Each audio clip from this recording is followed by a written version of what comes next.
Introduction to 1 Samuel. The books of 1 and 2 Samuel are named after the prophet Samuel. God used Samuel to establish a kingship in Israel. The nation Israel did not have a king. God had given them everything they needed to function under his reign and rule without a king. If they followed his laws, he would provide for them and protect them from the other nations. God would bless them and cause their crops to grow in abundance. But the people rejected God's best and wanted a king like the nations around them. He granted their demand. 1 Samuel records the story of Israel's first king, Saul, and his tragic death due to his willful disobedience.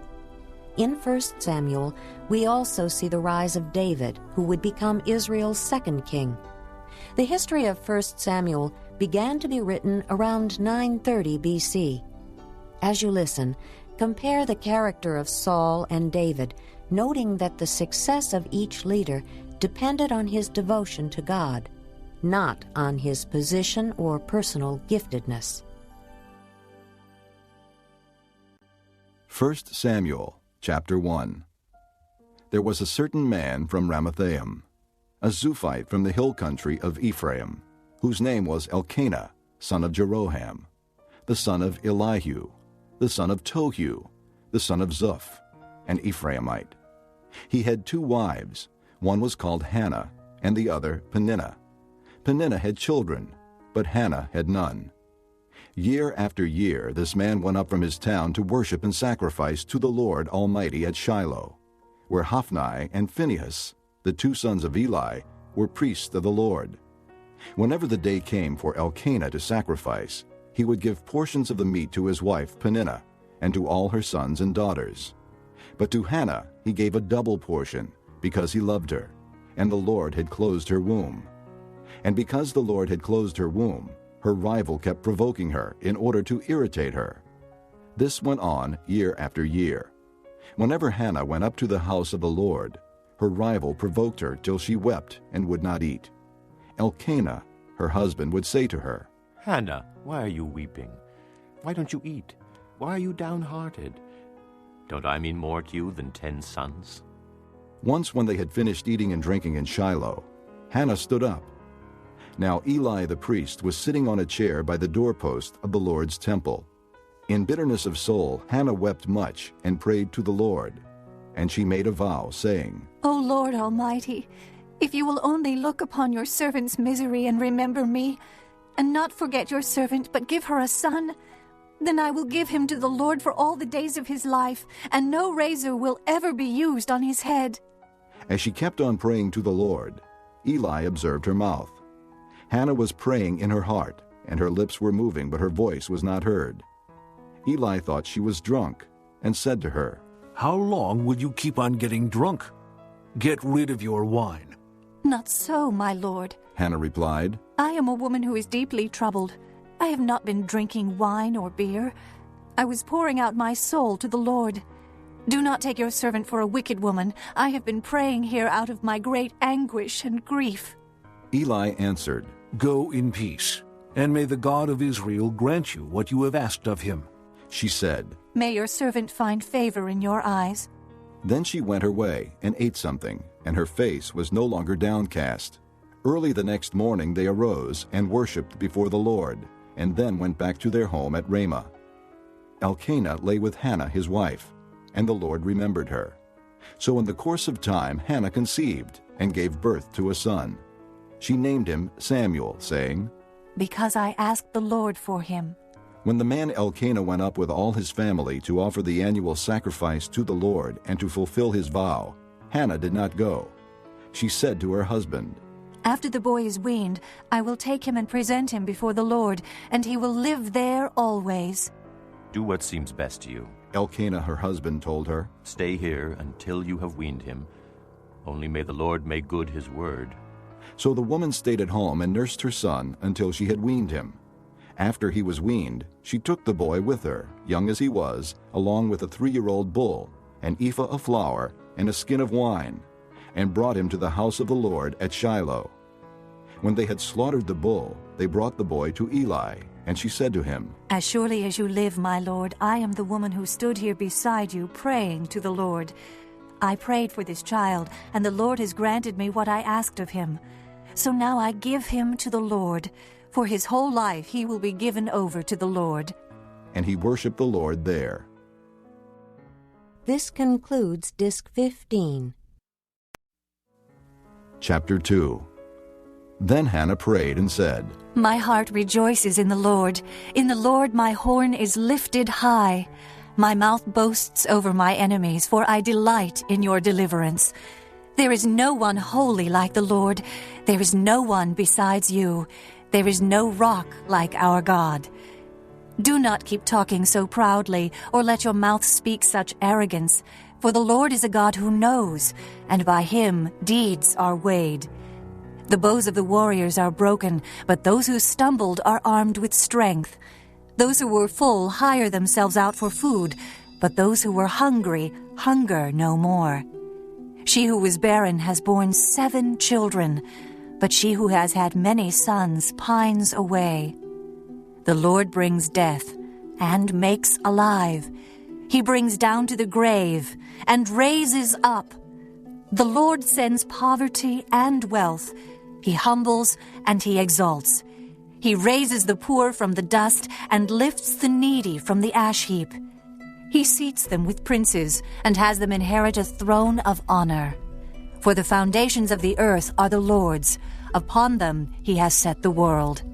He will guard the feet of his saints, but the wicked will be silenced in darkness. It is not by strength that one prevails. Those who oppose the Lord will be shattered. He will thunder against them from heaven. The Lord will judge the ends of the earth.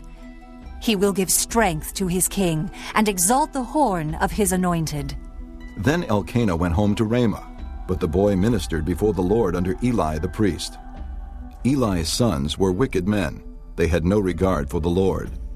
Now it was the practice of the priests with the people that whenever anyone offered a sacrifice, and while the meat was being boiled, the servant of the priest would come with a 3-pronged fork in his hand.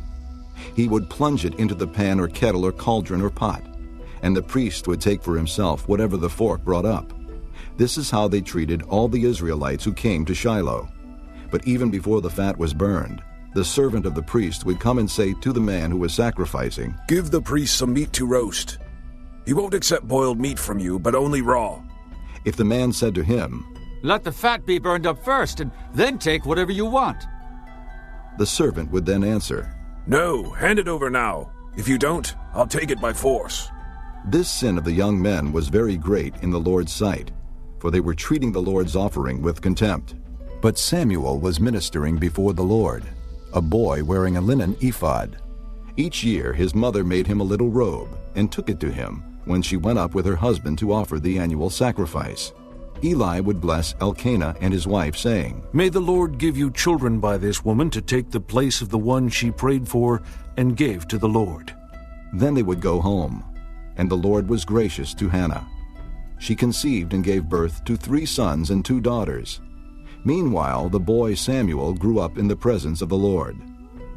Now Eli, who was very old, heard about everything his sons were doing to all Israel, and how they slept with the women who served at the entrance to the tent of meeting. So he said to them, Why do you do such things? I hear from all the people about these wicked deeds of yours. No, my sons, it is not a good report that I hear spreading among the Lord's people. If a man sins against another man, God may mediate for him. But if a man sins against the Lord, who will intercede for him? His sons, however, did not listen to their father's rebuke, for it was the Lord's will to put them to death. And the boy Samuel continued to grow in stature and in favor with the Lord and with men. Now a man of God came to Eli and said to him, This is what the Lord says. Did I not clearly reveal myself to your father's house when they were in Egypt under Pharaoh?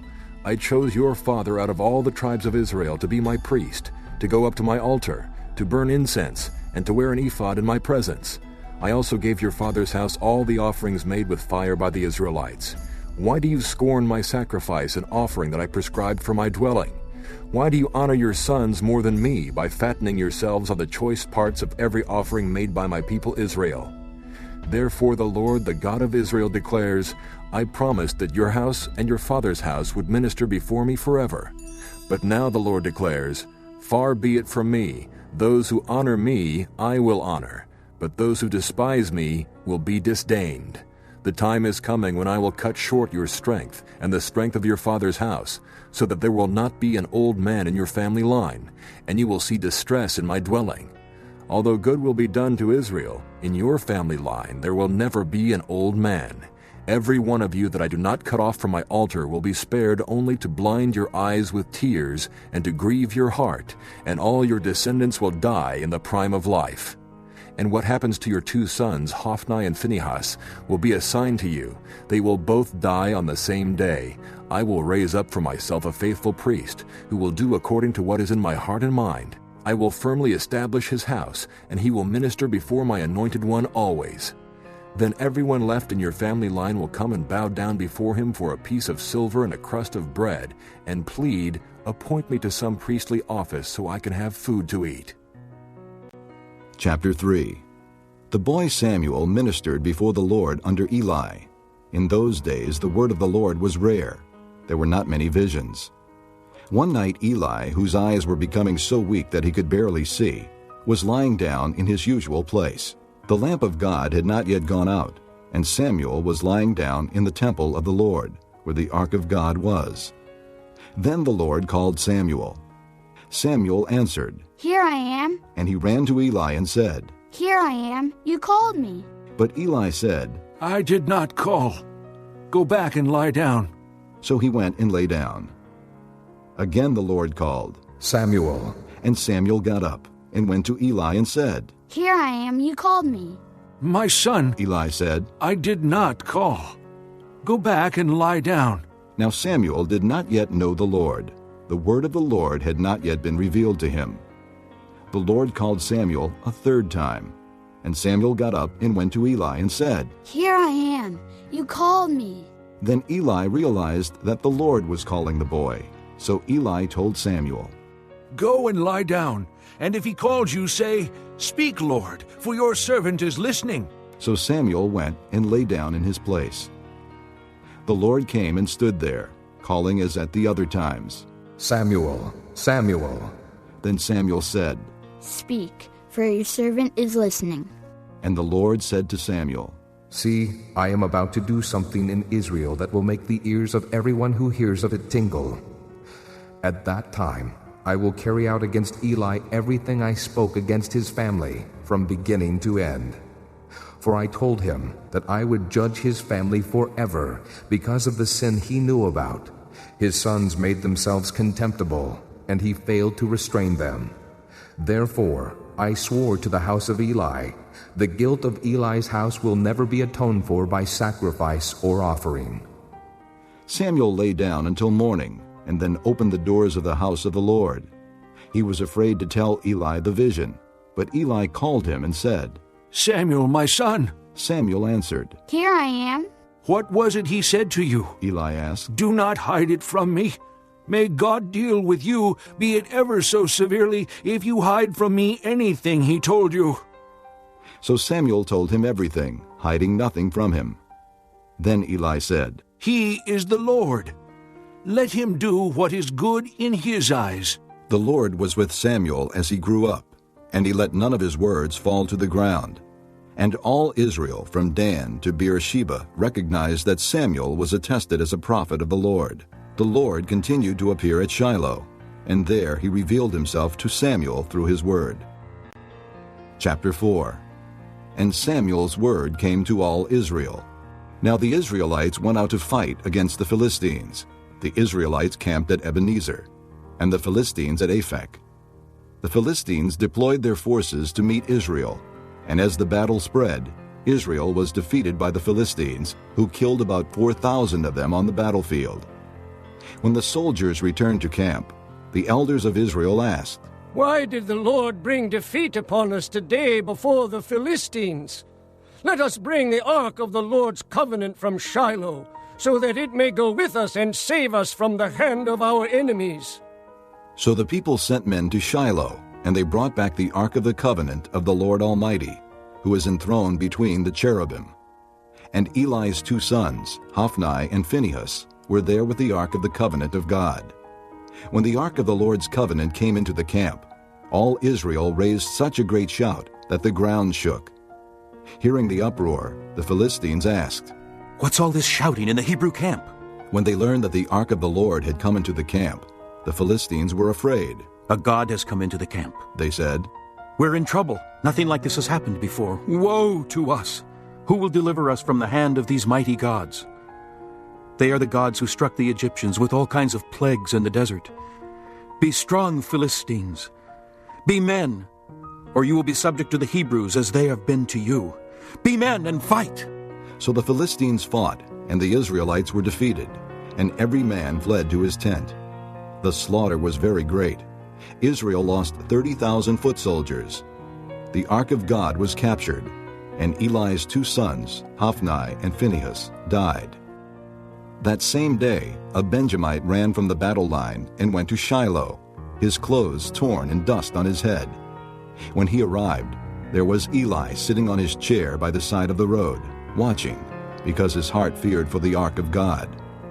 When the man entered the town and told what had happened, the whole town sent up a cry. Eli heard the outcry and asked, "What is the meaning of this uproar?" The man hurried over to Eli, who was 98 years old and whose eyes were set so that he could not see. He told Eli, "I've just come from the battle line. I fled from it this very day." Eli asked, "What happened, my son?" The man who brought the news replied, "Israel fled before the Philistines, and the army has suffered heavy losses. Also, your 2 sons, Hophni and Phinehas, are dead, and the ark of God has been captured." When he mentioned the ark of God, Eli fell backward off his chair by the side of the gate. His neck was broken, and he died, for he was an old man and heavy. He had led Israel 40 years. His daughter-in-law, the wife of Phinehas, was pregnant and near the time of delivery. When she heard the news that the ark of God had been captured, and that her father-in-law and her husband were dead, she went into labor and gave birth, but was overcome by her labor pains. As she was dying, the women attending her said, "Don't despair. You have given birth to a son." But she did not respond or pay any attention. She named the boy Ichabod, saying, "The glory has departed from Israel," because of the capture of the ark of God and the deaths of her father-in-law and her husband. She said, "The glory has departed from Israel, for the ark of God has been captured." Chapter 5.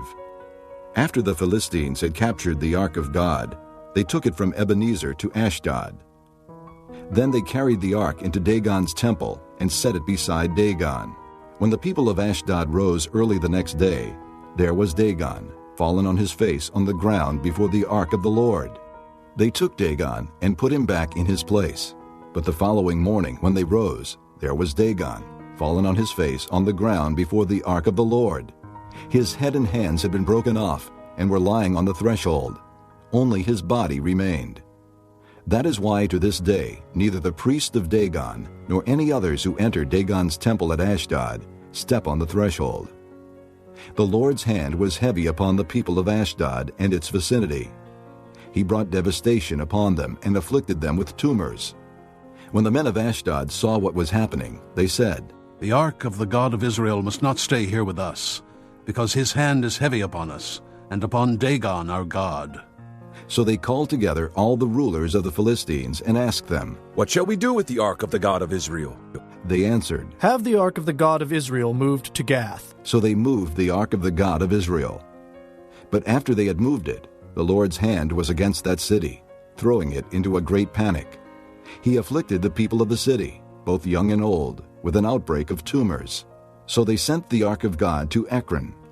As the ark of God was entering Ekron, the people of Ekron cried out, "They have brought the ark of the God of Israel around to us to kill us and our people." So they called together all the rulers of the Philistines and said, "Send the ark of the God of Israel away.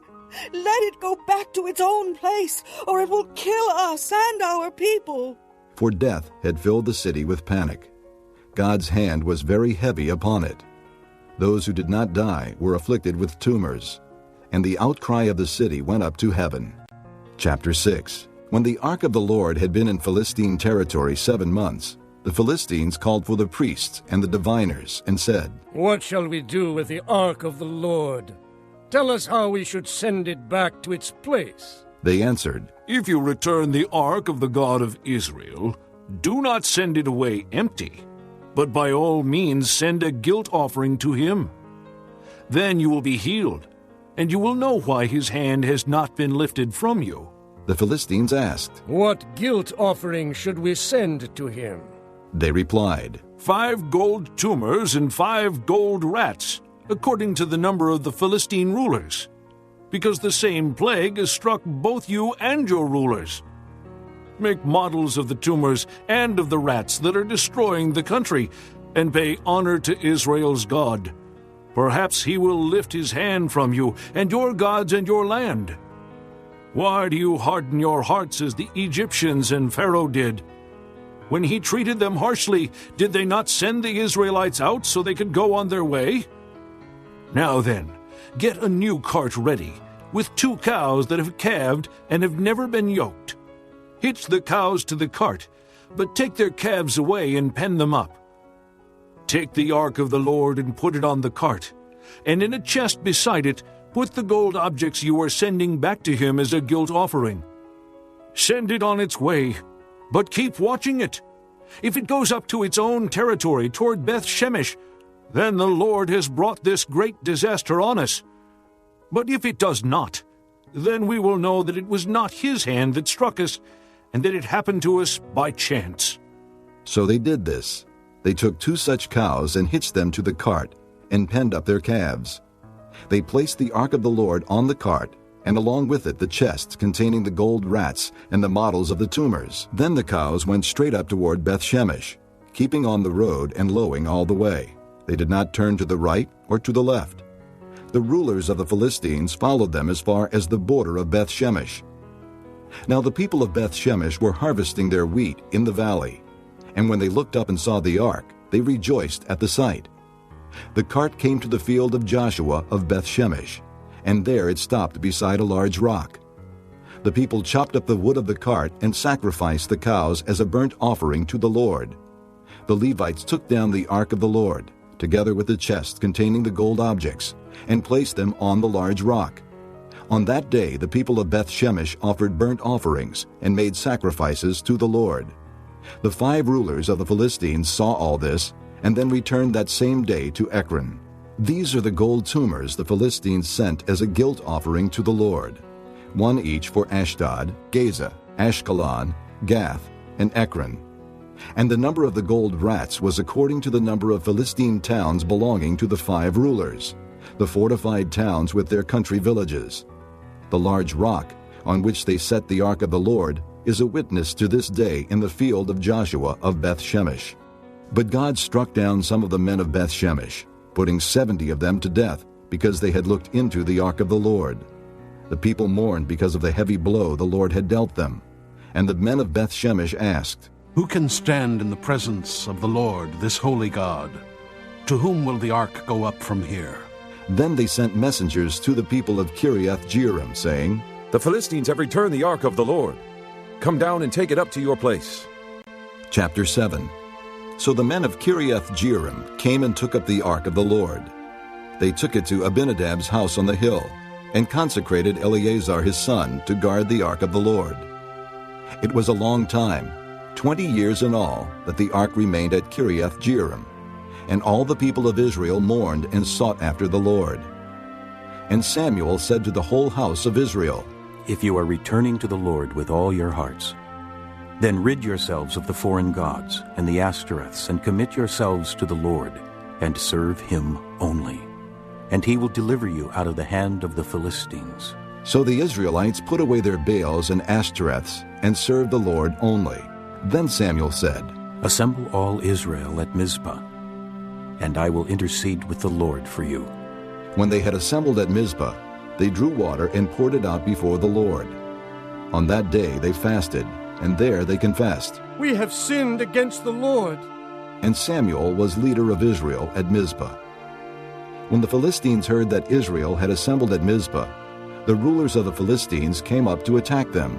And when the Israelites heard of it, they were afraid because of the Philistines.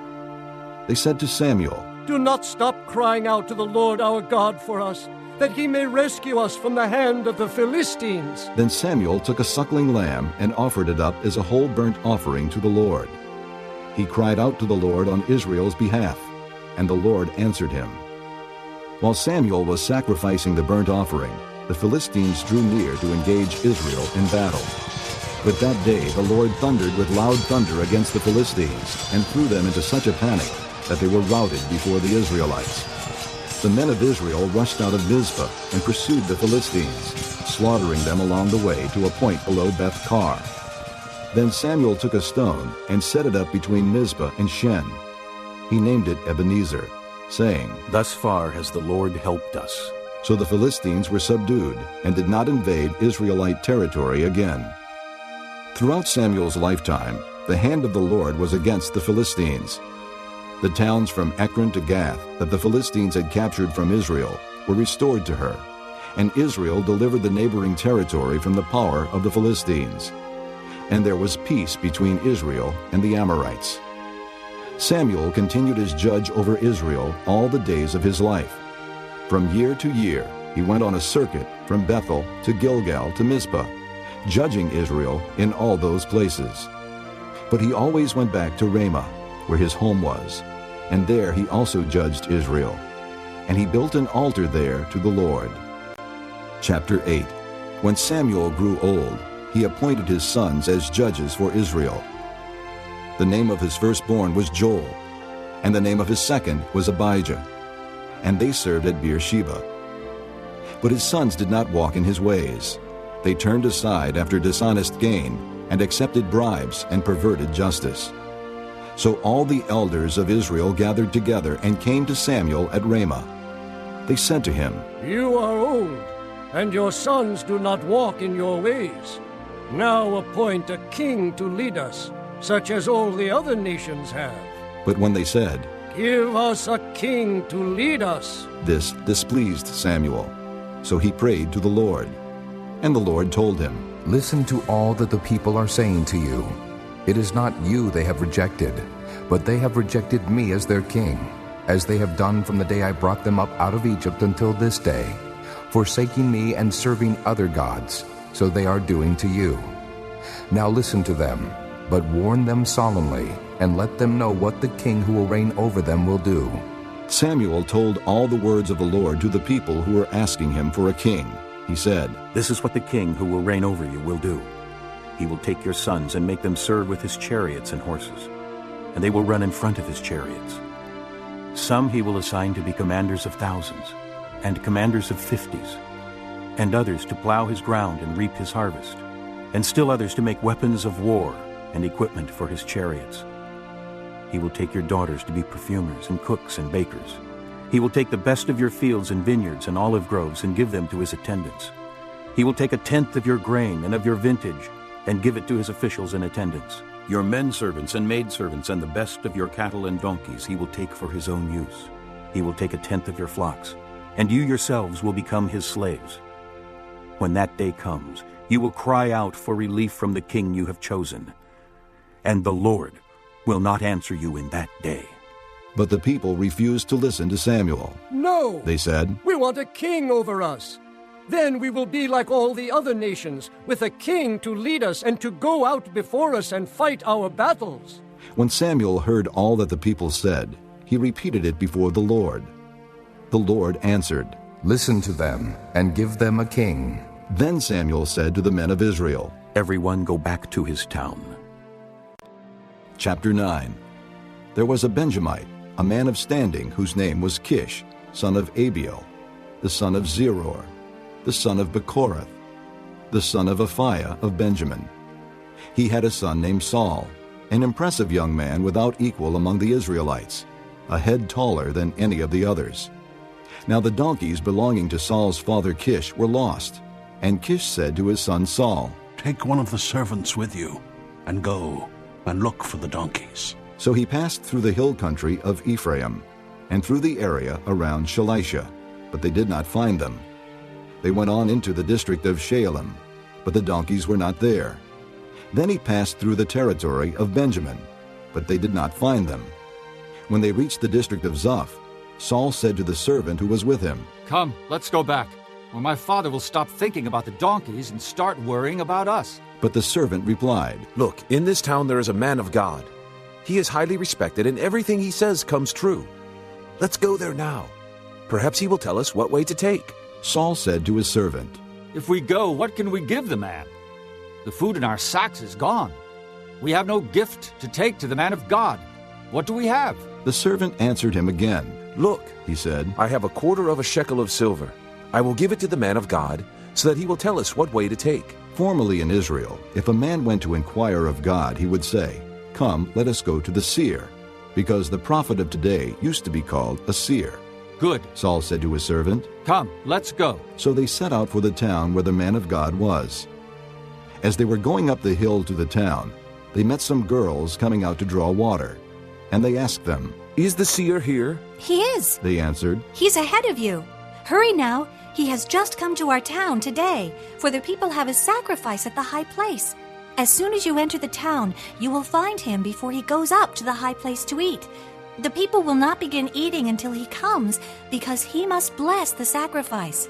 Afterward, those who are invited will eat. Go up now. You should find him about this time." They went up to the town, and as they were entering it, there was Samuel, coming toward them on his way up to the high place. Now the day before Saul came, the Lord had revealed this to Samuel. "About this time tomorrow, I will send you a man from the land of Benjamin. Anoint him leader over my people Israel. He will deliver my people from the hand of the Philistines. I have looked upon my people, for their cry has reached me."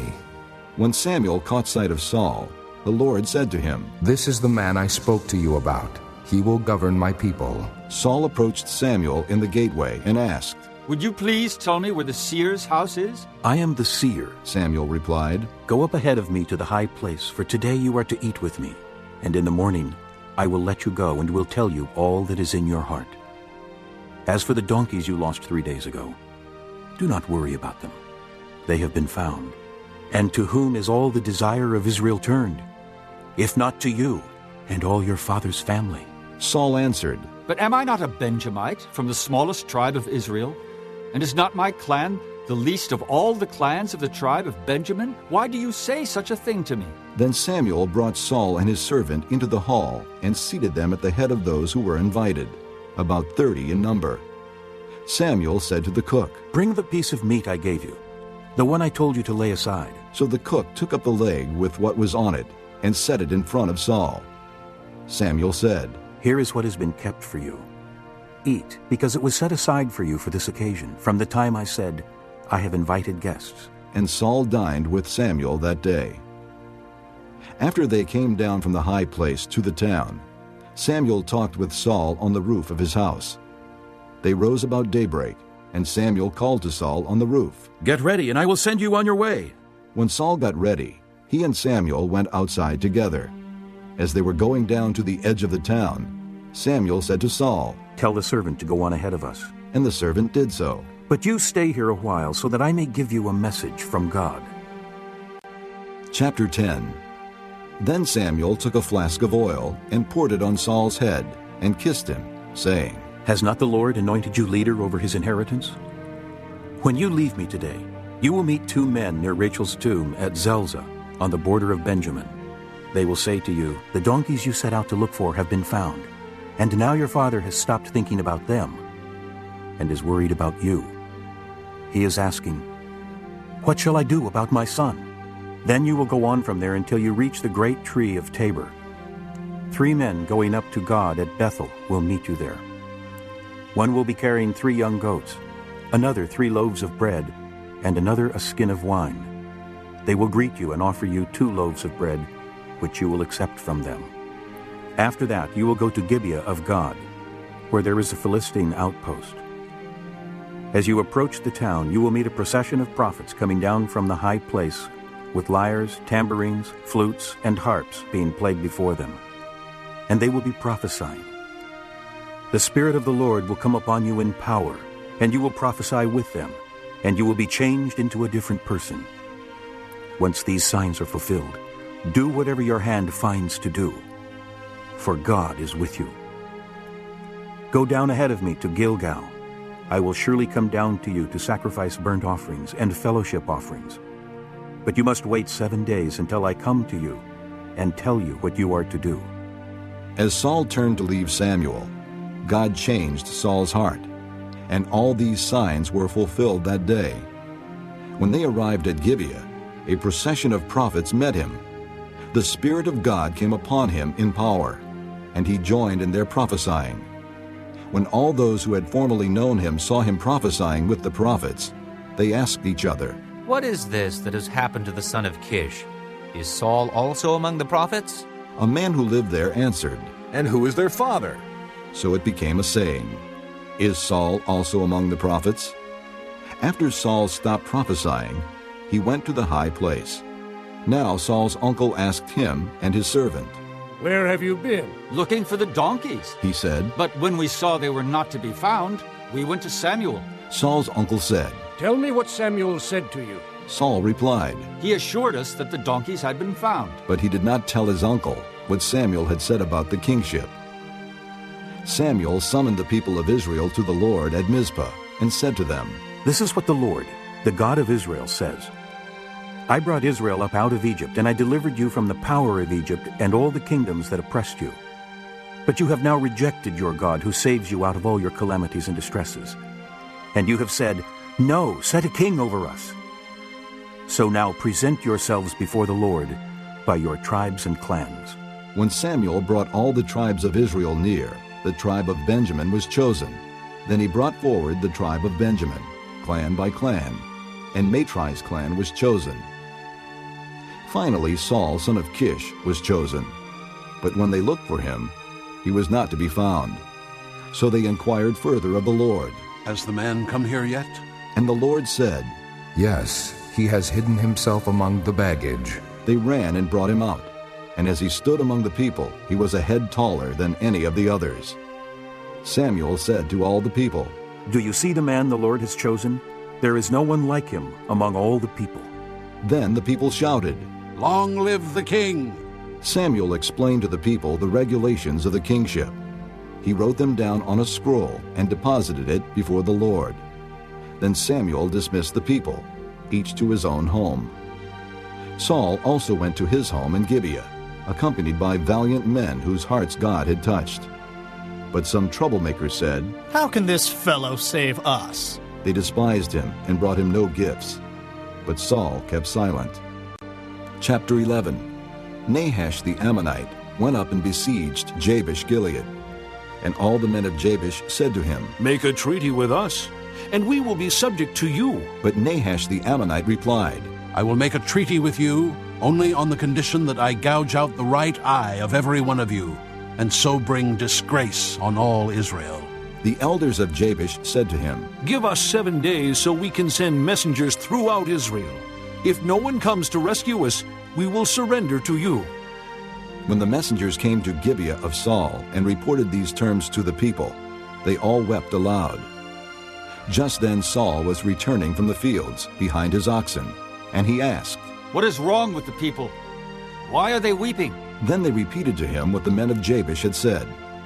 When Saul heard their words, the Spirit of God came upon him in power, and he burned with anger. He took a pair of oxen, cut them into pieces, and sent the pieces by messengers throughout Israel, proclaiming, "This is what will be done to the oxen of anyone who does not follow Saul and Samuel." Then the terror of the Lord fell on the people, and they turned out as one man. When Saul mustered them at Bezek, the men of Israel numbered 300,000, and the men of Judah 30,000. They told the messengers who had come, "Say to the men of Jabesh Gilead, by the time the sun is hot tomorrow, you will be delivered." When the messengers went and reported this to the men of Jabesh, they were elated. They said to the Ammonites, "Tomorrow we will surrender to you, and you can do to us whatever seems good to you." The next day, Saul separated his men into 3 divisions. During the last watch of the night, they broke into the camp of the Ammonites and slaughtered them until the heat of the day. Those who survived were scattered, so that no two of them were left together.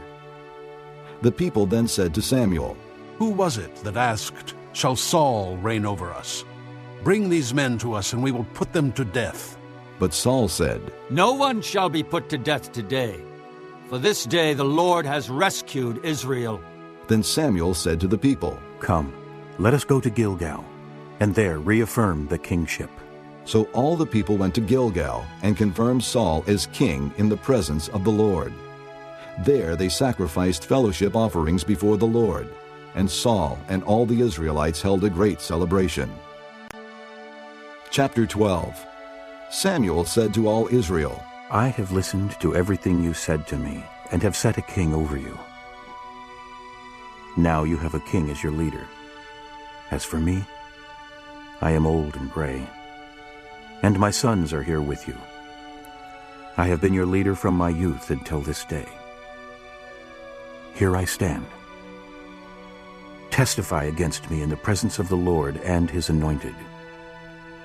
Whose ox have I taken? Whose donkey have I taken? Whom have I cheated? Whom have I oppressed? From whose hand have I accepted a bribe to make me shut my eyes? If I have done any of these, I will make it right." "You have not cheated or oppressed us," they replied. "You have not taken anything from anyone's hand." Samuel said to them, "The Lord is witness against you, and also his anointed is witness this day, that you have not found anything in my hand." "He is witness," they said. Then Samuel said to the people, "It is the Lord who appointed Moses and Aaron, and brought your forefathers up out of Egypt. Now then, stand here, because I am going to confront you with evidence before the Lord as to all the righteous acts performed by the Lord for you and your fathers." After Jacob entered Egypt, they cried to the Lord for help, and the Lord sent Moses and Aaron, who brought your forefathers out of Egypt and settled them in this place. But they forgot the Lord their God. So he sold them into the hand of Sisera, the commander of the army of Hazor, and into the hands of the Philistines, and the king of Moab, who fought against them. They cried out to the Lord and said, "We have sinned. We have forsaken the Lord and served the Baals and the Ashtoreths. But now, deliver us from the hands of our enemies, and we will serve you." Then the Lord sent Jerubbaal, Barak, Jephthah, and Samuel, and he delivered you from the hands of your enemies on every side, so that you lived securely. But when you saw that Nahash, king of the Ammonites, was moving against you, you said to me, "No, we want a king to rule over us, even though the Lord your God was your king. Now here is the king you have chosen, the one you asked for. See, the Lord has set a king over you. If you fear the Lord and serve and obey him, and do not rebel against his commands, and if both you and the king who reigns over you follow the Lord your God, good. But if you do not obey the Lord, and if you rebel against his commands, his hand will be against you, as it was against your fathers. Now then, stand still and see this great thing the Lord is about to do before your eyes. Is it not wheat harvest now? I will call upon the Lord to send thunder and rain, and you will realize what an evil thing you did in the eyes of the Lord when you asked for a king." Then Samuel called upon the Lord, and that same day the Lord sent thunder and rain. So all the people stood in awe of the Lord and of Samuel. The people all said to Samuel, "Pray to the Lord your God for your servants, so that we will not die. For we have added to all our other sins the evil of asking for a king." "Do not be afraid," Samuel replied. "You have done all this evil. Yet do not turn away from the Lord, but serve the Lord with all your heart. Do not turn away after useless idols. They can do you no good, nor can they rescue you, because they are useless. For the sake of his great name, the Lord will not reject his people, because the Lord was pleased to make you his own. As for me, far be it from me that I should sin against the Lord by failing to pray for you. And I will teach you the way that is good and right. But be sure to fear the Lord, and to serve him faithfully with all your heart. Consider what great things he has done for you. Yet if you persist in doing evil, both you and your king will be swept away." Chapter 13. Saul was 30 years old when he became king, and he reigned over Israel 42 years. Saul chose 3,000 men from Israel.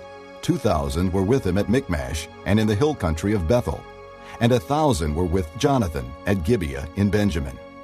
The rest of the men he sent back to their homes. Jonathan attacked the Philistine outpost at Geba, and the Philistines heard about it. Then Saul had the trumpet blown throughout the land and said, "Let the Hebrews hear!" So all Israel heard the news. Saul has attacked the Philistine outpost, and now Israel has become a stench to the Philistines. And the people were summoned to join Saul at Gilgal. The Philistines assembled to fight Israel, with 3,000 chariots, 6,000 charioteers, and soldiers as numerous as the sand on the seashore. They went up and camped at Michmash, east of Bethaven. When the men of Israel saw that their situation was critical and that their army was hard-pressed, they hid in caves and thickets, among the rocks, and in pits and cisterns. Some Hebrews even crossed the Jordan to the land of Gad and Gilead. Saul remained at Gilgal, and all the troops with him were quaking with fear. He waited 7 days, the time set by Samuel. But Samuel did not come to Gilgal, and Saul's men began to scatter. So he said, "Bring me the burnt offering and the fellowship offerings." And Saul offered up the burnt offering. Just as he finished making the offering, Samuel arrived, and Saul went out to greet him.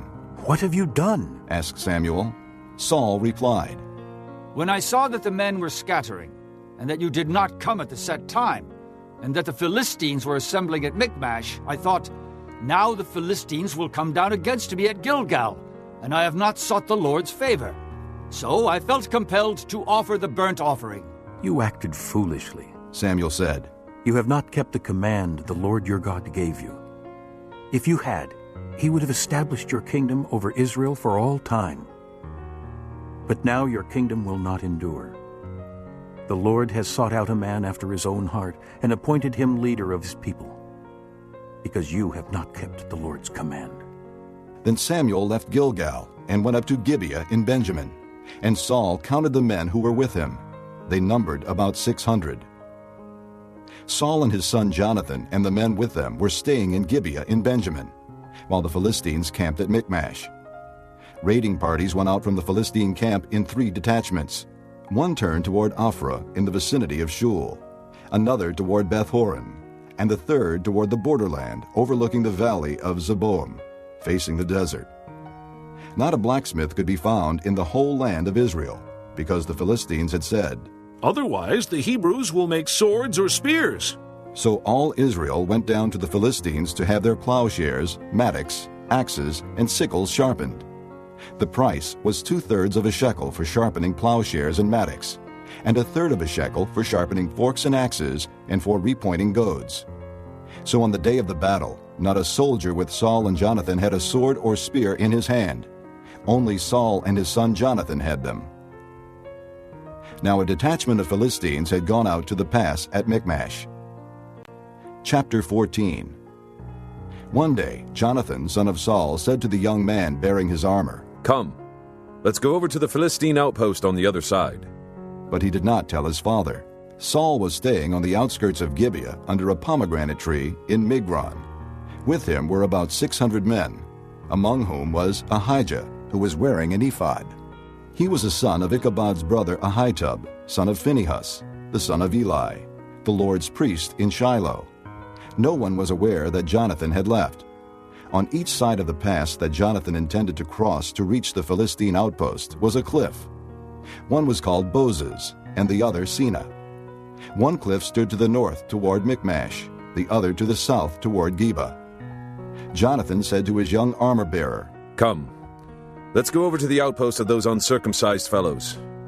Perhaps the Lord will act in our behalf. Nothing can hinder the Lord from saving, whether by many or by few." "Do all that you have in mind," his armor-bearer said. "Go ahead. I am with you, heart and soul." Jonathan said, "Come then. We will cross over toward the men and let them see us. If they say to us, 'Wait there until we come to you,' we will stay where we are and not go up to them. But if they say, 'Come up to us,' we will climb up, because that will be our sign that the Lord has given them into our hands."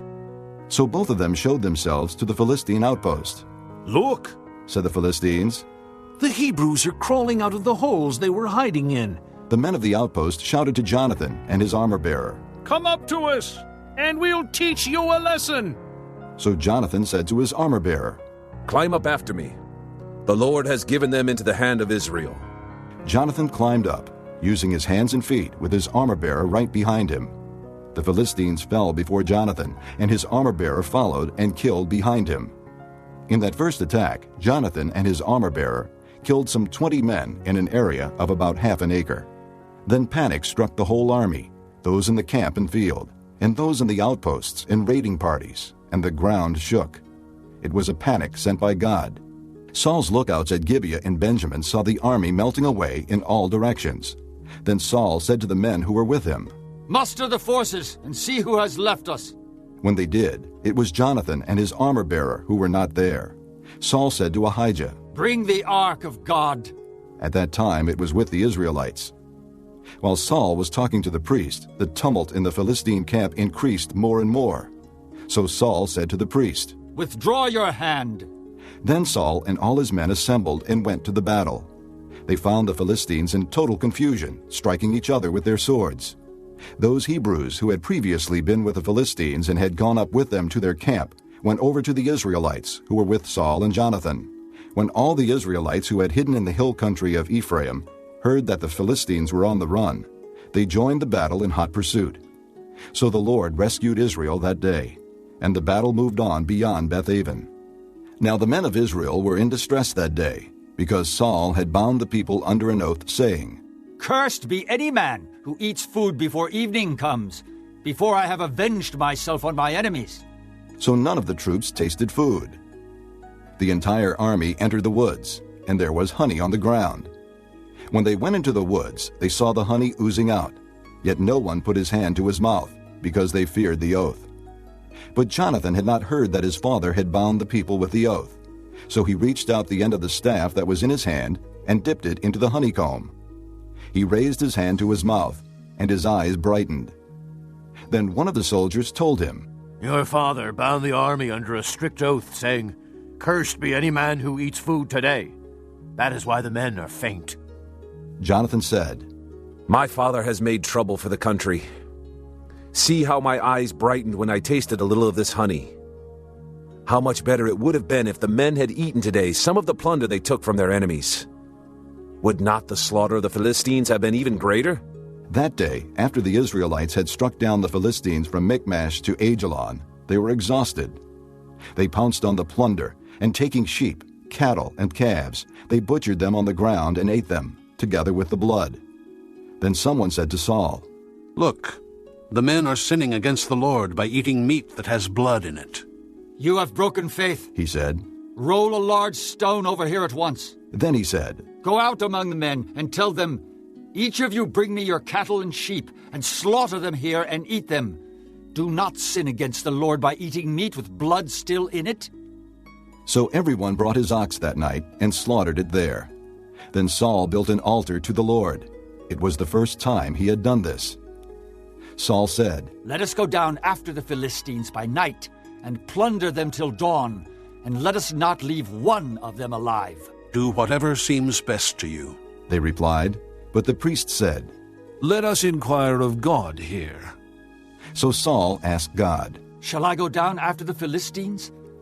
Will you give them into Israel's hand?" But God did not answer him that day.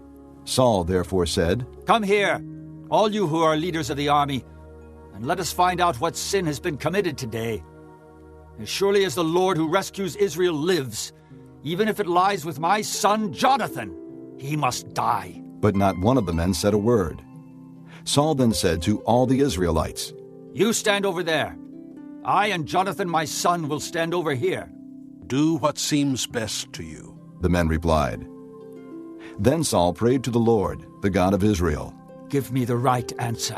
And Jonathan and Saul were taken by lot, and the men were cleared. Saul said, "Cast the lot between me and Jonathan my son." And Jonathan was taken.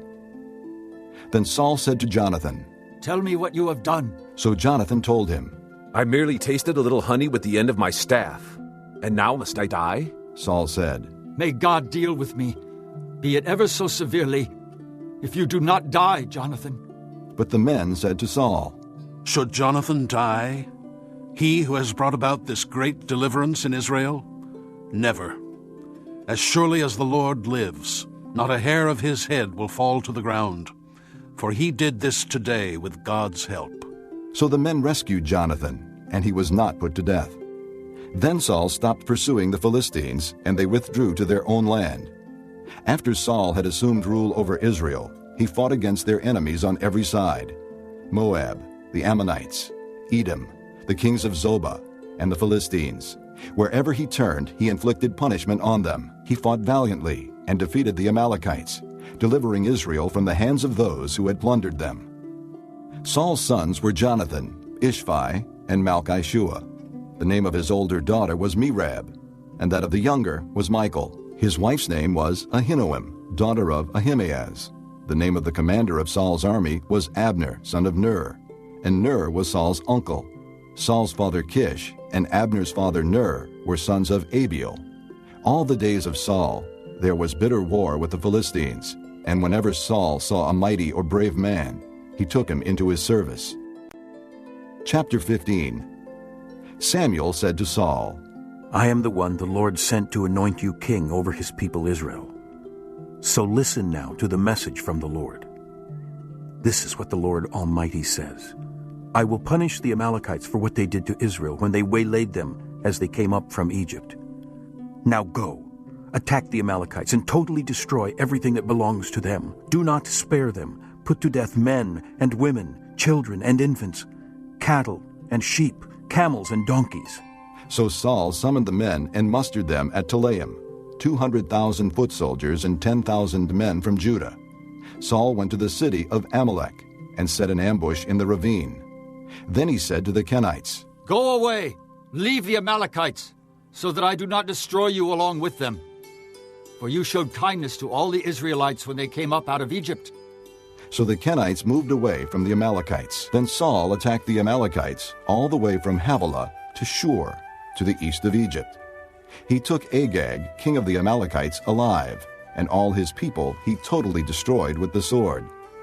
But Saul and the army spared Agag and the best of the sheep and cattle, the fat calves and lambs, everything that was good. These they were unwilling to destroy completely, but everything that was despised and weak they totally destroyed. Then the word of the Lord came to Samuel.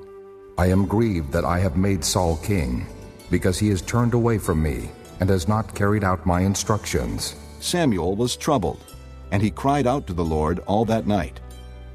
Early in the morning Samuel got up and went to meet Saul, but he was told, Saul has gone to Carmel.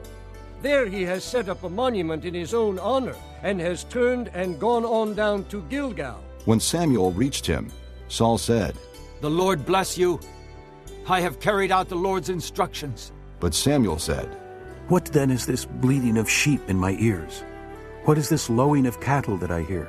Saul answered, The soldiers brought them from the Amalekites. They spared the best of the sheep and cattle to sacrifice to the Lord your God, but we totally destroyed the rest. Stop, Samuel said to Saul. Let me tell you what the Lord said to me last night. Tell me, Saul replied.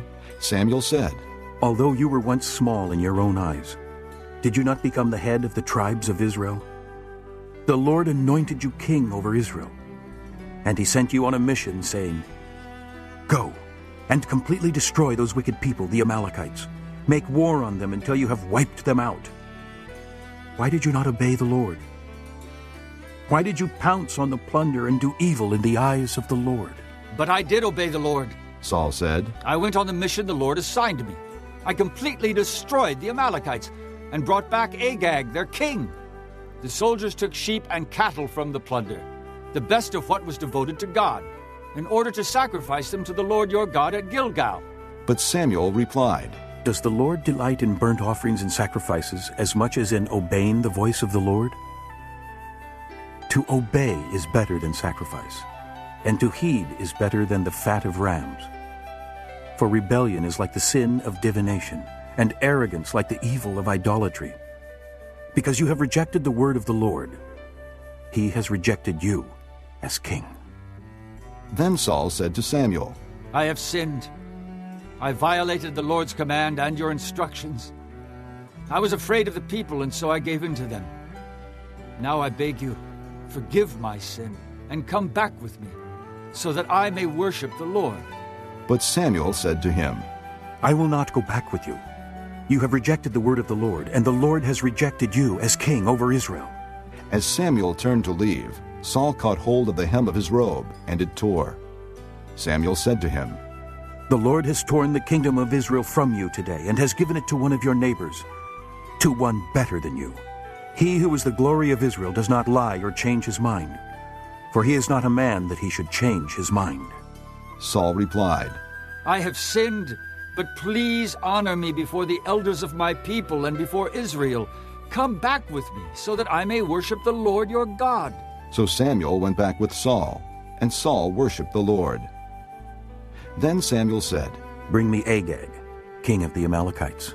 Agag came to him confidently, thinking, Surely the bitterness of death is past. But Samuel said, As your sword has made women childless, so will your mother be childless among women. And Samuel put Agag to death before the Lord at Gilgal. Then Samuel left for Ramah, but Saul went up to his home in Gibeah of Saul. Until the day Samuel died, he did not go to see Saul again, though Samuel mourned for him. And the Lord was grieved that he had made Saul king over Israel. Chapter 16. The Lord said to Samuel, How long will you mourn for Saul, since I have rejected him as king over Israel? Fill your horn with oil, and be on your way.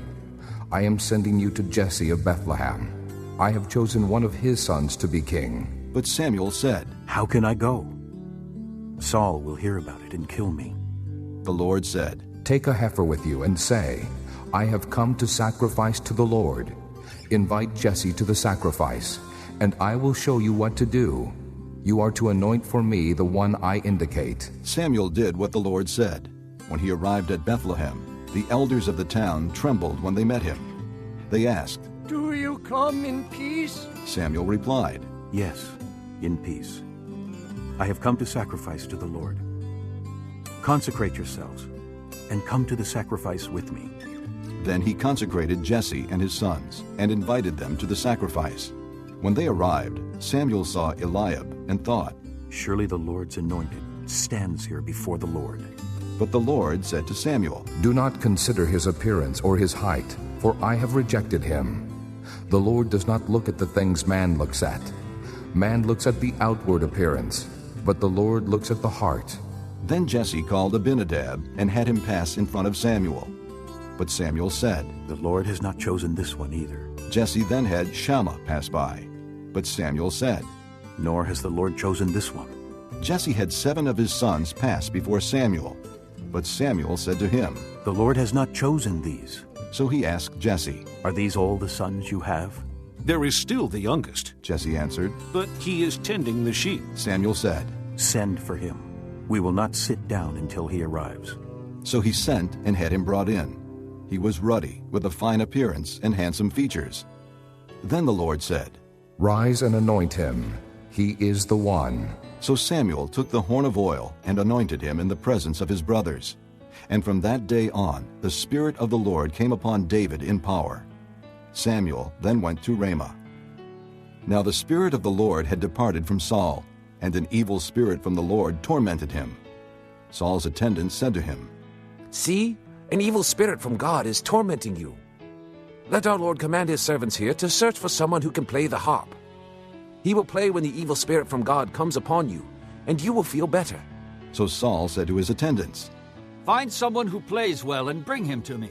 One of the servants answered, I have seen a son of Jesse of Bethlehem who knows how to play the harp. He is a brave man and a warrior.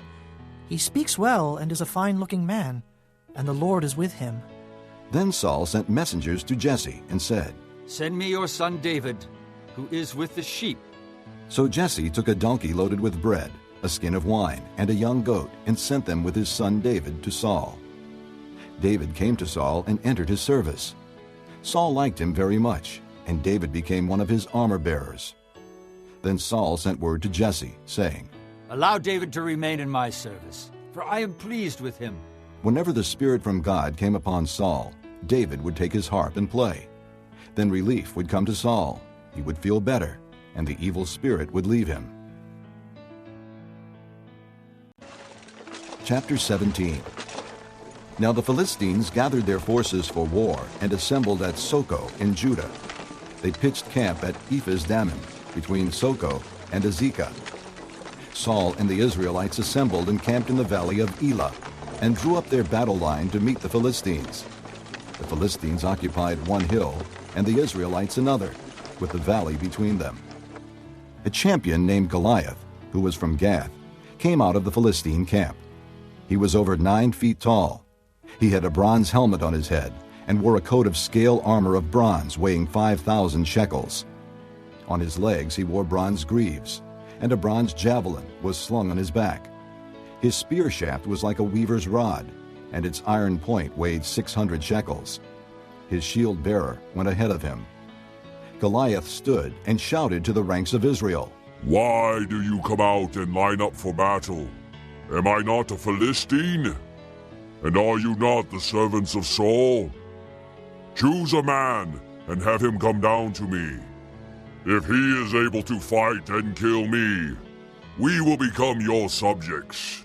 But if I overcome him and kill him, you will become our subjects and serve us." Then the Philistine said, "This day I defy the ranks of Israel. Give me a man, and let us fight each other."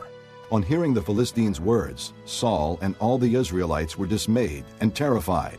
Now David was the son of an Ephrathite named Jesse, who was from Bethlehem in Judah. Jesse had 8 sons, and in Saul's time he was old and well advanced in years. Jesse's 3 oldest sons had followed Saul to the war. The firstborn was Eliab, the second Abinadab, and the third Shammah. David was the youngest. The 3 oldest followed Saul, but David went back and forth from Saul to tend his father's sheep at Bethlehem. For 40 days the Philistine came forward every morning and evening and took his stand. Now Jesse said to his son David, "Take this ephah of roasted grain and these 10 loaves of bread for your brothers, and hurry to their camp. Take along these 10 cheeses to the commander of their unit. See how your brothers are, and bring back some assurance from them. They are with Saul and all the men of Israel in the valley of Elah, fighting against the Philistines." Early in the morning, David left the flock with a shepherd, loaded up and set out, as Jesse had directed. He reached the camp as the army was going out to its battle positions, shouting the war cry. Israel and the Philistines were drawing up their lines facing each other. David left his things with the keeper of supplies, ran to the battle lines, and greeted his brothers. As he was talking with them, Goliath, the Philistine champion from Gath, stepped out from his lines and shouted his usual defiance, and David heard it. When the Israelites saw the man, they all ran from him in great fear. Now the Israelites had been saying, "Do you see how this man keeps coming out? He comes out to defy Israel. The king will give great wealth to the man who kills him. He will also give him his daughter in marriage, and will exempt his father's family from taxes in Israel." David asked the men standing near him, "What will be done for the man who kills this Philistine and removes this disgrace from Israel? Who is this uncircumcised Philistine, that he should defy the armies of the living God?" They repeated to him what they had been saying, and told him, "This is what will be done for the man who kills him." When Eliab, David's oldest brother, heard him speaking with the men, he burned with anger at him and asked, "Why have you come down here? And with whom did you leave those few sheep in the desert? I know how conceited you are and how wicked your heart is. You came down only to watch the battle." "Now what have I done?" said David. "Can't I even speak?" He then turned away to someone else and brought up the same matter, and the men answered him as before. What David said was overheard and reported to Saul, and Saul sent for him. David said to Saul, "Let no one lose heart on account of this Philistine. Your servant will go and fight him." Saul replied, "You are not able to go out against this Philistine and fight him. You are only a boy, and he has been a fighting man from his youth." But David said to Saul, "Your servant has been keeping his father's sheep. When a lion or a bear came and carried off a sheep from the flock, I went after it, struck it, and rescued the sheep from its mouth. When it turned on me, I seized it by its hair, struck it, and killed it. Your servant has killed both the lion and the bear. this uncircumcised Philistine will be like one of them, because he has defied the armies of the living God. The Lord who delivered me from the paw of the lion and the paw of the bear will deliver me from the hand of this Philistine. Saul said to David, Go, and the Lord be with you. Then Saul dressed David in his own tunic. He put a coat of armor on him and a bronze helmet on his head. David fastened on his sword over the tunic and tried walking around, because he was not used to them. I cannot go in these, he said to Saul, because I am not used to them. So he took them off. Then he took his staff in his hand, chose 5 smooth stones from the stream, put them in the pouch of his shepherd's bag, and with his sling in his hand, approached the Philistine. Meanwhile, the Philistine, with his shield-bearer in front of him, kept coming closer to David. He looked David over and saw that he was only a boy, ruddy and handsome, and he despised him. He said to David, Am I a dog that you come at me with sticks? And the Philistine cursed David by his gods. Come here, and I'll give your flesh to the birds of the air and the beasts of the field. David said to the Philistine, You come against me with sword and spear and javelin, but I come against you in the name of the Lord Almighty, the God of the armies of Israel, whom you have defied. This day the Lord will hand you over to me, and I'll strike you down and cut off your head. Today I will give the carcasses of the Philistine army to the birds of the air and the beasts of the earth, and the whole world will know that there is a God in Israel. All those gathered here will know that it is not by sword or spear that the Lord saves, for the battle is the Lord's, and he will give all of you into our hands. As the Philistine moved closer to attack him, David ran quickly toward the battle line to meet him. Reaching into his bag and taking out a stone, he slung it and struck the Philistine on the forehead. The stone sank into his forehead, and he fell face down on the ground. So David triumphed over the Philistine with a sling and a stone. Without a sword in his hand, he struck down the Philistine and killed him. David ran and stood over him. He took hold of the Philistine's sword and drew it from the scabbard. After he killed him, he cut off his head with the sword. When the Philistines saw that their hero was dead, they turned and ran.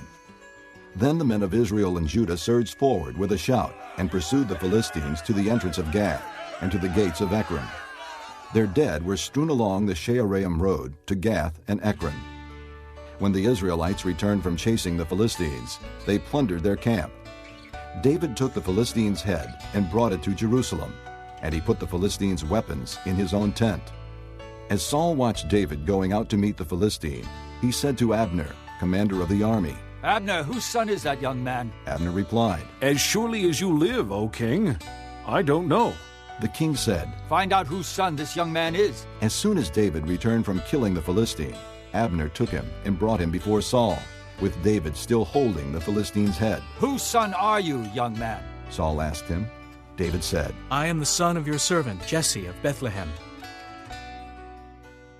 This concludes Disc 16.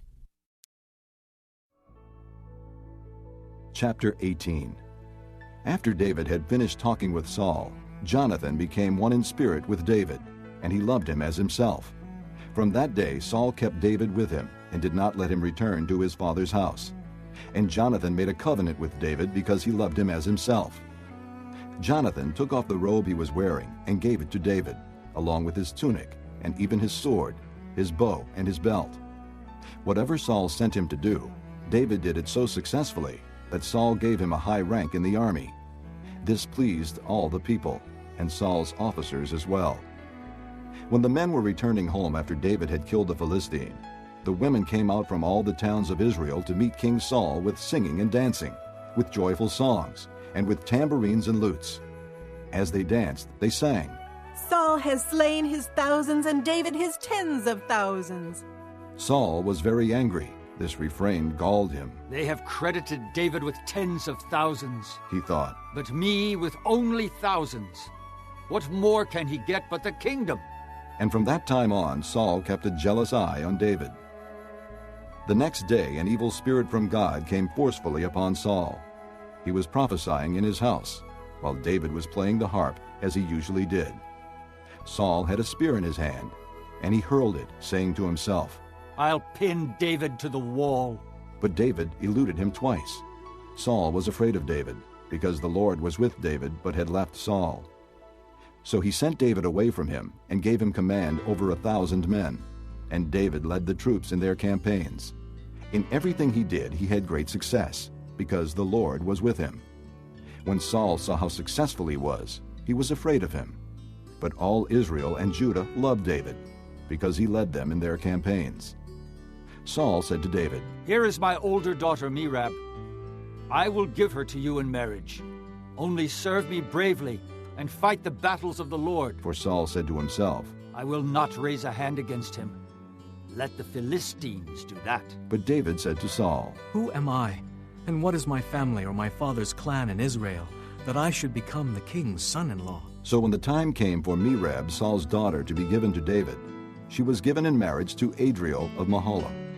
Now Saul's daughter Michal was in love with David, and when they told Saul about it, he was pleased. "I will give her to him," he thought, "so that she may be a snare to him, and so that the hand of the Philistines may be against him." So Saul said to David, "Now you have a second opportunity to become my son-in-law." Then Saul ordered his attendants, "Speak to David privately and say, 'Look, the king is pleased with you, and his attendants all like you. Now become his son-in-law.'" They repeated these words to David, but David said, "Do you think it is a small matter to become the king's son-in-law? I'm only a poor man and little known." When Saul's servants told him what David had said, Saul replied, "Say to David, the king wants no other price for the bride than 100 Philistine foreskins to take revenge on his enemies." Saul's plan was to have David fall by the hands of the Philistines. When the attendants told David these things, he was pleased to become the king's son-in-law. So before the allotted time elapsed, David and his men went out and killed 200 Philistines. He brought their foreskins and presented the full number to the king, so that he might become the king's son-in-law. Then Saul gave him his daughter Michal in marriage. When Saul realized that the Lord was with David and that his daughter Michal loved David, Saul became still more afraid of him, and he remained his enemy the rest of his days. The Philistine commanders continued to go out to battle, and as often as they did, David met with more success than the rest of Saul's officers, and his name became well known. Chapter 19. Saul told his son Jonathan and all the attendants to kill David. But Jonathan was very fond of David and warned him, "My father Saul is looking for a chance to kill you. Be on your guard tomorrow morning. Go into hiding and stay there. I will go out and stand with my father in the field where you are. I'll speak to him about you and will tell you what I find out." Jonathan spoke well of David to Saul, his father, and said to him, "Let not the king do wrong to his servant David. He has not wronged you, and what he has done has benefited you greatly. He took his life in his hands when he killed the Philistine. The Lord won a great victory for all Israel, and you saw it and were glad. Why then would you do wrong to an innocent man like David by killing him for no reason?" Saul listened to Jonathan and took this oath, "As surely as the Lord lives, David will not be put to death." So Jonathan called David and told him the whole conversation. He brought him to Saul, and David was with Saul as before. Once more war broke out, and David went out and fought the Philistines. He struck them with such force that they fled before him. But an evil spirit from the Lord came upon Saul as he was sitting in his house with his spear in his hand. While David was playing the harp, Saul tried to pin him to the wall with his spear, but David eluded him as Saul drove the spear into the wall. That night, David made good his escape. Saul sent men to David's house to watch it and to kill him in the morning. But Michal, David's wife, warned him, "If you don't run for your life tonight, tomorrow you'll be killed." So Michal let David down through a window, and he fled and escaped. Then Michal took an idol and laid it on the bed, covering it with a garment and putting some goat's hair at the head. When Saul sent the men to capture David, Michal said, "He is ill." Then Saul sent the men back to see David and told them, "Bring him up to me in his bed, so that I may kill him." But when the men entered, there was the idol in the bed, and at the head was some goat's hair. Saul said to Michal, "Why did you deceive me like this and send my enemy away so that he escaped?" Michal told him, "He said to me, 'Let me get away. Why should I kill you?'" When David had fled and made his escape, he went to Samuel at Ramah and told him all that Saul had done to him. Then he and Samuel went to Naioth and stayed there. Word came to Saul, "David is in Naioth at Ramah." So he sent men to capture him. But when they saw a group of prophets prophesying, with Samuel standing there as their leader, the Spirit of God came upon Saul's men, and they also prophesied. Saul was told about it, and he sent more men, and they prophesied too. Saul sent men a third time, and they also prophesied. Finally, he himself left for Ramah and went to the great cistern at Seku, and he asked, "Where are Samuel and David?" "Over in Naioth at Ramah," they said. So Saul went to Naioth at Ramah, but the Spirit of God came even upon him, and he walked along prophesying until he came to Naioth. He stripped off his robes and also prophesied in Samuel's presence. He lay that way all that day and night. This is why people say, "Is Saul also among the prophets?" Chapter 20. Then David fled from Naioth at Ramah and went to Jonathan and asked, "What have I done? What is my crime? How have I wronged your father that he is trying to take my life?" "Never," Jonathan replied. "You are not going to die. Look, my father doesn't do anything, great or small, without confiding in me. Why would he hide this from me? It's not so." But David took an oath and said, "Your father knows very well that I have found favor in your eyes, and he has said to himself, 'Jonathan must not know this or he will be grieved.' Yet as surely as the Lord lives, and as you live, there is only a step between me and death." Jonathan said to David, "Whatever you want me to do, I'll do for you." So David said, "Look, tomorrow is the new moon festival, and I am supposed to dine with the king. But let me go and hide in the field until the evening of the day after tomorrow. If your father misses me at all, tell him, 'David earnestly asked my permission to hurry to Bethlehem, his hometown, because an annual sacrifice is being made there for his whole clan.' If he says, 'Very well,' then your servant is safe. But if he loses his temper, you can be sure that he is determined to harm me. As for you, show kindness to your servant, for you have brought him into a covenant with you before the Lord. If I am guilty, then kill me yourself. Why hand me over to your father?" "Never," Jonathan said. "If I had the least inkling that my father was determined to harm you, wouldn't I tell you?" David asked, "Who will tell me if your father answers you harshly?" "Come," Jonathan said. "Let's go out into the field." So they went there together. Then Jonathan said to David, "By the Lord, the God of Israel, I will surely sound out my father by this time the day after tomorrow. If he is favorably disposed toward you, will I not send you word and let you know? But if my father is inclined to harm you, may the Lord deal with me, be it ever so severely, if I do not let you know and send you away safely. May the Lord be with you as he has been with my father. But show me unfailing kindness like that of the Lord as long as I live, so that I may not be killed, and do not ever cut off your kindness from my family, not even when the Lord has cut off every one of David's enemies from the face of the earth." So Jonathan made a covenant with the house of David, saying, "May the Lord call David's enemies to account." And Jonathan had David reaffirm his oath out of love for him, because he loved him as he loved himself. Then Jonathan said to David, "Tomorrow is the new moon festival. You will be missed because your seat will be empty. The day after tomorrow, toward evening, go to the place where you hid when this trouble began, and wait by the stone easel. I will shoot 3 arrows to the side of it, as though I were shooting at a target. Then I will send a boy and say, 'Go find the arrows.' If I say to him, 'Look, the arrows are on this side of you. Bring them here,' then come, because as surely as the Lord lives, you are safe. There is no danger. But if I say to the boy, 'Look, the arrows are beyond you,' then you must go, because the Lord has sent you away. And about the matter you and I discussed, remember, the Lord is witness between you and me forever." So David hid in the field, and when the new moon festival came, the king sat down to eat. He sat in his customary place by the wall, opposite Jonathan, and Abner sat next to Saul. But David's place was empty.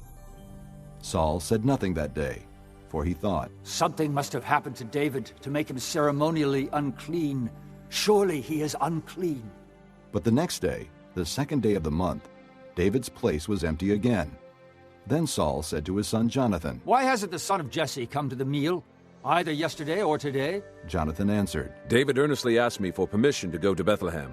He said, 'Let me go, because our family is observing a sacrifice in the town, and my brother has ordered me to be there.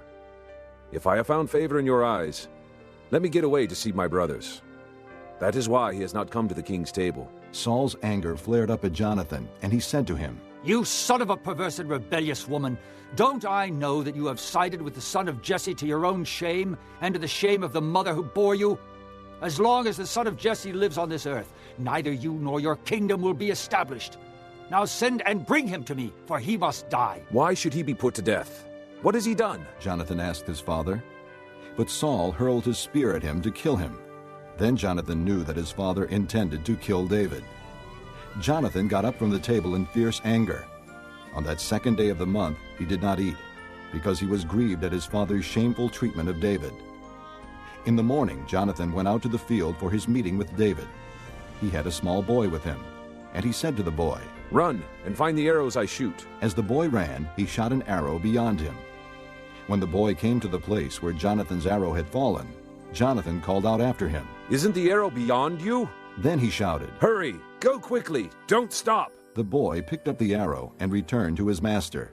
The boy knew nothing of all this, only Jonathan and David knew. Then Jonathan gave his weapons to the boy and said, "Go, carry them back to town." After the boy had gone, David got up from the south side of the stone and bowed down before Jonathan 3 times, with his face to the ground. Then they kissed each other and wept together, but David wept the most. Jonathan said to David, "Go in peace, for we have sworn friendship with each other in the name of the Lord, saying, 'The Lord is witness between you and me, and between your descendants and my descendants forever.'" Then David left, and Jonathan went back to the town. Chapter 21. David went to Nob, to Ahimelech the priest. Ahimelech trembled when he met him and asked, "Why are you alone? Why is no one with you?" David answered Ahimelech the priest, "The king charged me with a certain matter and said to me, 'No one is to know anything about your mission and your instructions. As for my men, I have told them to meet me at a certain place. Now then, what do you have on hand? Give me 5 loaves of bread, or whatever you can find.' But the priest answered David, "I don't have any ordinary bread on hand. However, there is some consecrated bread here, provided the men have kept themselves from women." David replied, "Indeed, women have been kept from us, as usual whenever I set out. The men's things are holy, even on missions that are not holy. How much more so today?" So the priest gave him the consecrated bread, since there was no bread there except the bread of the presence that had been removed from before the Lord, and replaced by hot bread on the day it was taken away. Now one of Saul's servants was there that day, detained before the Lord. He was Doeg the Edomite, Saul's head shepherd. David asked Ahimelech, "Don't you have a spear or a sword here? I haven't brought my sword or any other weapon because the king's business was urgent."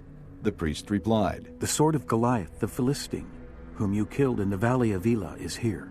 It is wrapped in a cloth behind the ephod. If you want it, take it. There is no sword here but that one." David said, "There is none like it. Give it to me." That day David fled from Saul and went to Achish, king of Gath. But the servants of Achish said to him, "Isn't this David, the king of the land? Isn't he the one they sing about in their dances? Saul has slain his thousands, and David his tens of thousands." David took these words to heart, and was very much afraid of Achish, king of Gath. So he pretended to be insane in their presence, and while he was in their hands he acted like a madman, making marks on the doors of the gate, and letting saliva run down his beard. Achish said to his servants, "Look at the man! He is insane! Why bring him to me? Am I so short of madmen that you have to bring this fellow here to carry on like this in front of me? Must this man come into my house?" Chapter 22. David left Gath and escaped to the cave of Adullam. When his brothers and his father's household heard about it, they went down to him there. All those who were in distress or in debt or discontented gathered around him, and he became their leader. About 400 men were with him. From there David went to Mizpah in Moab and said to the king of Moab, "Would you let my father and mother come and stay with you until I learn what God will do for me?" So he left them with the king of Moab, and they stayed with him as long as David was in the stronghold. But the prophet Gad said to David, "Do not stay in the stronghold. Go into the land of Judah." So David left and went to the forest of Hereth. Now Saul heard that David and his men had been discovered, and Saul, spear in hand, was seated under the tamarisk tree on the hill at Gibeah, with all his officials standing around him. Saul said to them, Listen, men of Benjamin. Will the son of Jesse give all of you fields and vineyards? Will he make all of you commanders of thousands and commanders of hundreds? Is that why you have all conspired against me? No one tells me when my son makes a covenant with the son of Jesse. None of you is concerned about me, or tells me that my son has incited my servant to lie in wait for me, as he does today. But Doeg, the Edomite, who was standing with Saul's officials, said, I saw the son of Jesse come to Ahimelech, son of Ahitub, at Nob. Ahimelech inquired of the Lord for him. He also gave him provisions, and the sword of Goliath, the Philistine. Then the king sent for the priest Ahimelech, son of Ahitub, and his father's whole family, who were the priests at Nob, and they all came to the king. Saul said, Listen now, son of Ahitub. Yes, my lord, he answered. Saul said to him, Why have you conspired against me? You and the son of Jesse, giving him bread and a sword, and inquiring of God for him, so that he has rebelled against me, and lies in wait for me, as he does today. Ahimelech answered the king, Who of all your servants is as loyal as David, the king's son-in-law, captain of your bodyguard and highly respected in your household? Was that day the first time I inquired of God for him? Of course not. Let not the king accuse your servant or any of his father's family, for your servant knows nothing at all about this whole affair. But the king said, You will surely die, Ahimelech, you and your father's whole family. Then the king ordered the guards at his side, Turn and kill the priests of the Lord, because they too have sided with David. They knew he was fleeing, yet they did not tell me. But the king's officials were not willing to raise a hand to strike the priests of the Lord. The king then ordered Doeg, You turn and strike down the priests. So Doeg the Edomite turned and struck them down. That day he killed 85 men who wore the linen ephod. He also put to the sword Nob, the town of the priests, with its men and women, its children and infants, and its cattle, donkeys, and sheep. But Abiathar, a son of Ahimelech, son of Ahitub, escaped and fled to join David. He told David that Saul had killed the priests of the Lord. Then David said to Abiathar, That day, when Doeg the Edomite was there, I knew he would be sure to tell Saul, I am responsible for the death of your father's whole family. Stay with me. Don't be afraid. The man who is seeking your life is seeking mine also. You will be safe with me. Chapter 23. When David was told, Look, the Philistines are fighting against Keilah and are looting the threshing floors. He inquired of the Lord, saying, Shall I go and attack these Philistines? The Lord answered him, Go, attack the Philistines and save Keilah. But David's men said to him, Here in Judah we are afraid. How much more, then, if we go to Keilah against the Philistine forces? Once again David inquired of the Lord, and the Lord answered him, Go down to Keilah, for I am going to give the Philistines into your hand. So David and his men went to Keilah, fought the Philistines, and carried off their livestock. He inflicted heavy losses on the Philistines and saved the people of Keilah. Now Abiathar, son of Ahimelech, had brought the ephod down with him when he fled to David at Keilah. Saul was told that David had gone to Keilah, and he said, God has handed him over to me.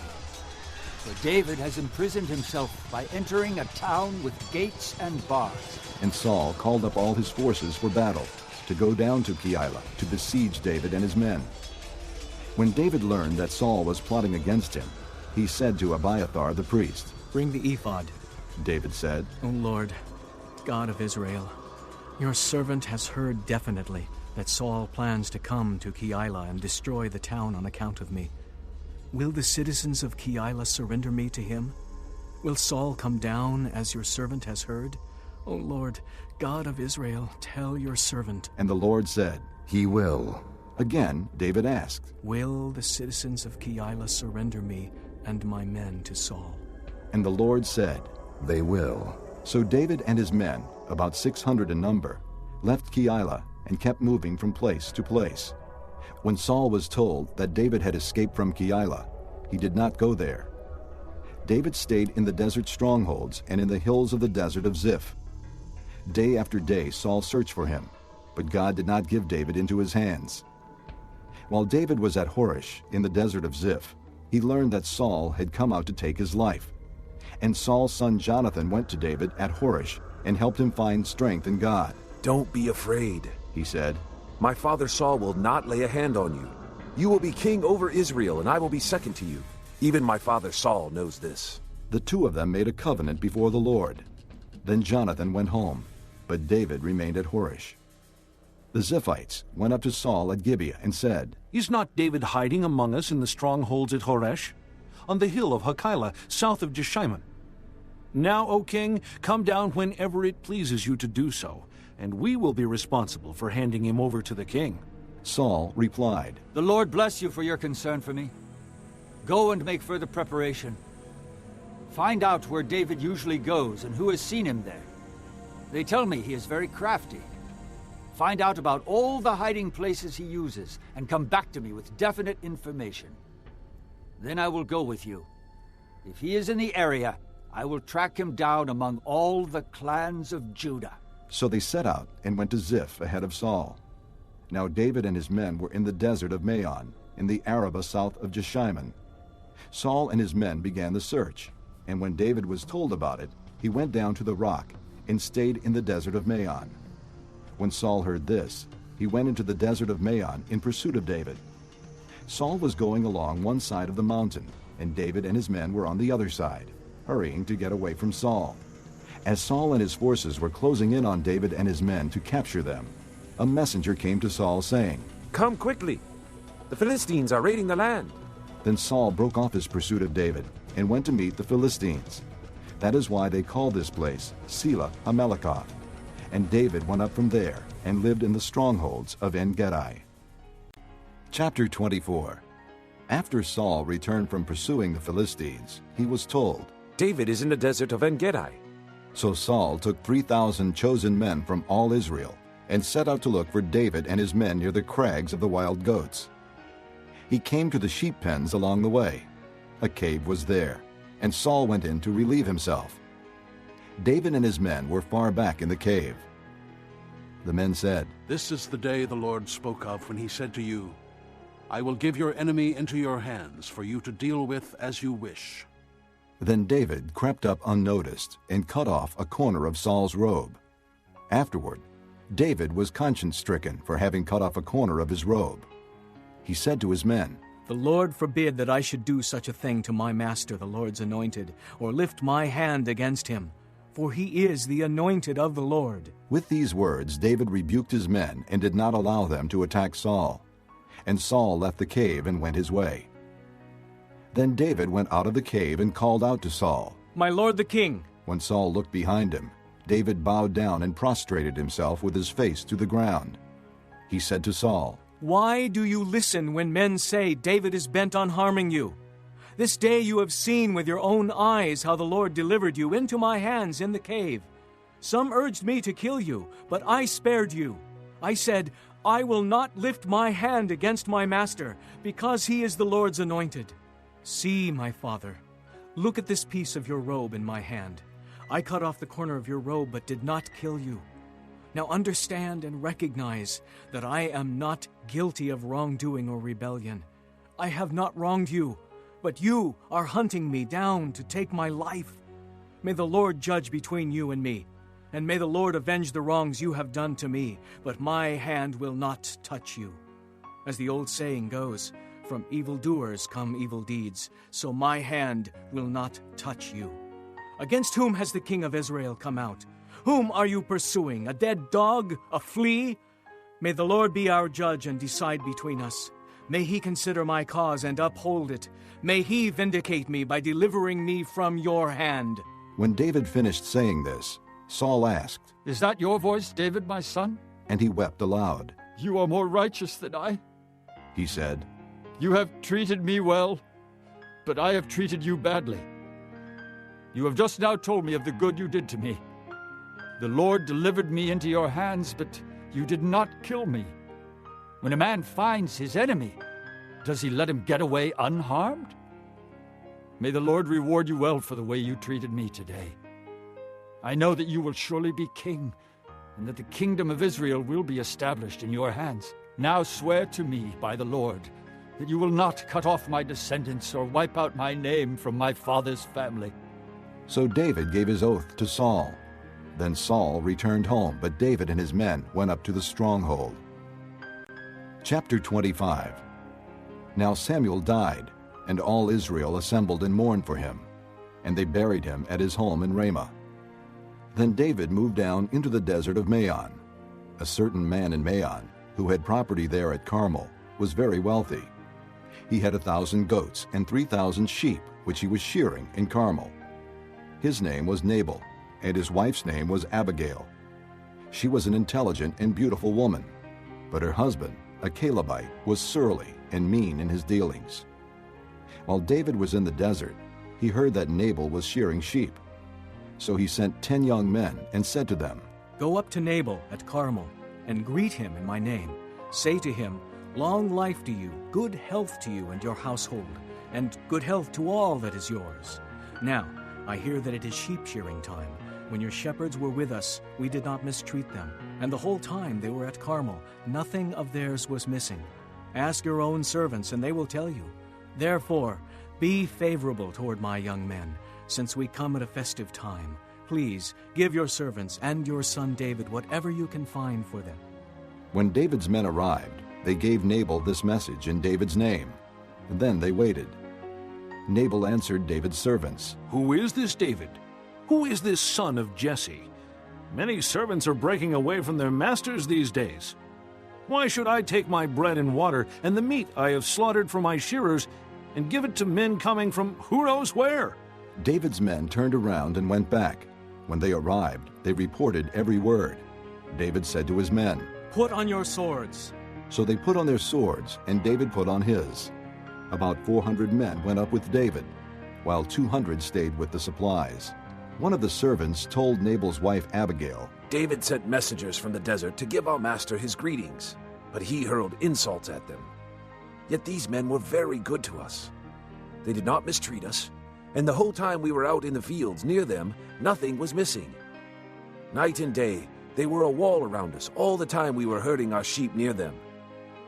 Now think it over and see what you can do, because disaster is hanging over our master and his whole household. He is such a wicked man that no one can talk to him." Abigail lost no time. She took 200 loaves of bread, 2 skins of wine, 5 dressed sheep, 5 seahs of roasted grain, 100 cakes of raisins, and 200 cakes of pressed figs, and loaded them on donkeys. Then she told her servants, "Go on ahead, I'll follow you." But she did not tell her husband Nabal. As she came riding her donkey into a mountain ravine, there were David and his men descending toward her, and she met them. David had just said, "It's been useless, all my watching over this fellow's property in the desert so that nothing of his was missing. He has paid me back evil for good. May God deal with David, be it ever so severely, if by morning I leave alive one male of all who belong to him." When Abigail saw David, she quickly got off her donkey and bowed down before David with her face to the ground. She fell at his feet and said, "My lord, let the blame be on me alone. Please let your servant speak to you. Hear what your servant has to say. May my lord pay no attention to that wicked man Nabal. He is just like his name. His name is Fool, and folly goes with him. But as for me, your servant, I did not see the men my master sent. Now since the Lord has kept you, my master, from bloodshed and from avenging yourself with your own hands, as surely as the Lord lives and as you live, may your enemies and all who intend to harm my master be like Nabal. And let this gift, which your servant has brought to my master, be given to the men who follow you. Please forgive your servant's offense, for the Lord will certainly make a lasting dynasty for my master, because he fights the Lord's battles. Let no wrongdoing be found in you as long as you live. Even though someone is pursuing you to take your life, the life of my master will be bound securely in the bundle of the living by the Lord your God. But the lives of your enemies he will hurl away as from the pocket of a sling. When the Lord has done for my master every good thing he promised concerning him, and has appointed him leader over Israel, my master will not have on his conscience the staggering burden of needless bloodshed or of having avenged himself. And when the Lord has brought my master success, remember your servant." David said to Abigail, "Praise be to the Lord, the God of Israel, who has sent you today to meet me. May you be blessed for your good judgment, and for keeping me from bloodshed this day, and from avenging myself with my own hands. Otherwise, as surely as the Lord, the God of Israel, lives, who has kept me from harming you, if you had not come quickly to meet me, not one male belonging to Nabal would have been left alive by daybreak. Then David accepted from her hand what she had brought him and said, Go home in peace. I have heard your words and granted your request. When Abigail went to Nabal, he was in the house holding a banquet like that of a king. He was in high spirits and very drunk. So she told him nothing until daybreak. Then in the morning, when Nabal was sober, his wife told him all these things, and his heart failed him, and he became like a stone. About 10 days later, the Lord struck Nabal, and he died. When David heard that Nabal was dead, he said, Praise be to the Lord, who has upheld my cause against Nabal for treating me with contempt. He has kept his servant from doing wrong, and has brought Nabal's wrongdoing down on his own head. Then David sent word to Abigail, asking her to become his wife. His servants went to Carmel and said to Abigail, David has sent us to you to take you to become his wife. She bowed down with her face to the ground and said, Here is your maidservant ready to serve you and wash the feet of my master's servants. Abigail quickly got on a donkey, and attended by her 5 maids, went with David's messengers and became his wife. David had also married Ahinoam of Jezreel, and they both were his wives. But Saul had given his daughter Michal, David's wife, to Paltiel, son of Laish, who was from Gallim. Chapter 26. The Ziphites went to Saul at Gibeah and said, Is not David hiding on the hill of Hachilah, which faces Jeshimon? So Saul went down to the desert of Ziph with his 3,000 chosen men of Israel to search there for David. Saul made his camp beside the road on the hill of Hachilah, facing Jeshimon, but David stayed in the desert. When he saw that Saul had followed him there, he sent out scouts and learned that Saul had definitely arrived. Then David set out and went to the place where Saul had camped. He saw where Saul and Abner, son of Ner, the commander of the army, had lain down. Saul was lying inside the camp, with the army encamped around him. David then asked Ahimelech the Hittite and Abishai, son of Zeruiah, Joab's brother, Who will go down into the camp with me to Saul? I'll go with you, said Abishai. So David and Abishai went to the army by night, and there was Saul lying asleep inside the camp with his spear stuck in the ground near his head. Abner and the soldiers were lying around him. Abishai said to David, Today God has delivered your enemy into your hands. Now let me pin him to the ground with one thrust of my spear. I won't strike him twice. But David said to Abishai, Don't destroy him. Who can lay a hand on the Lord's anointed and be guiltless?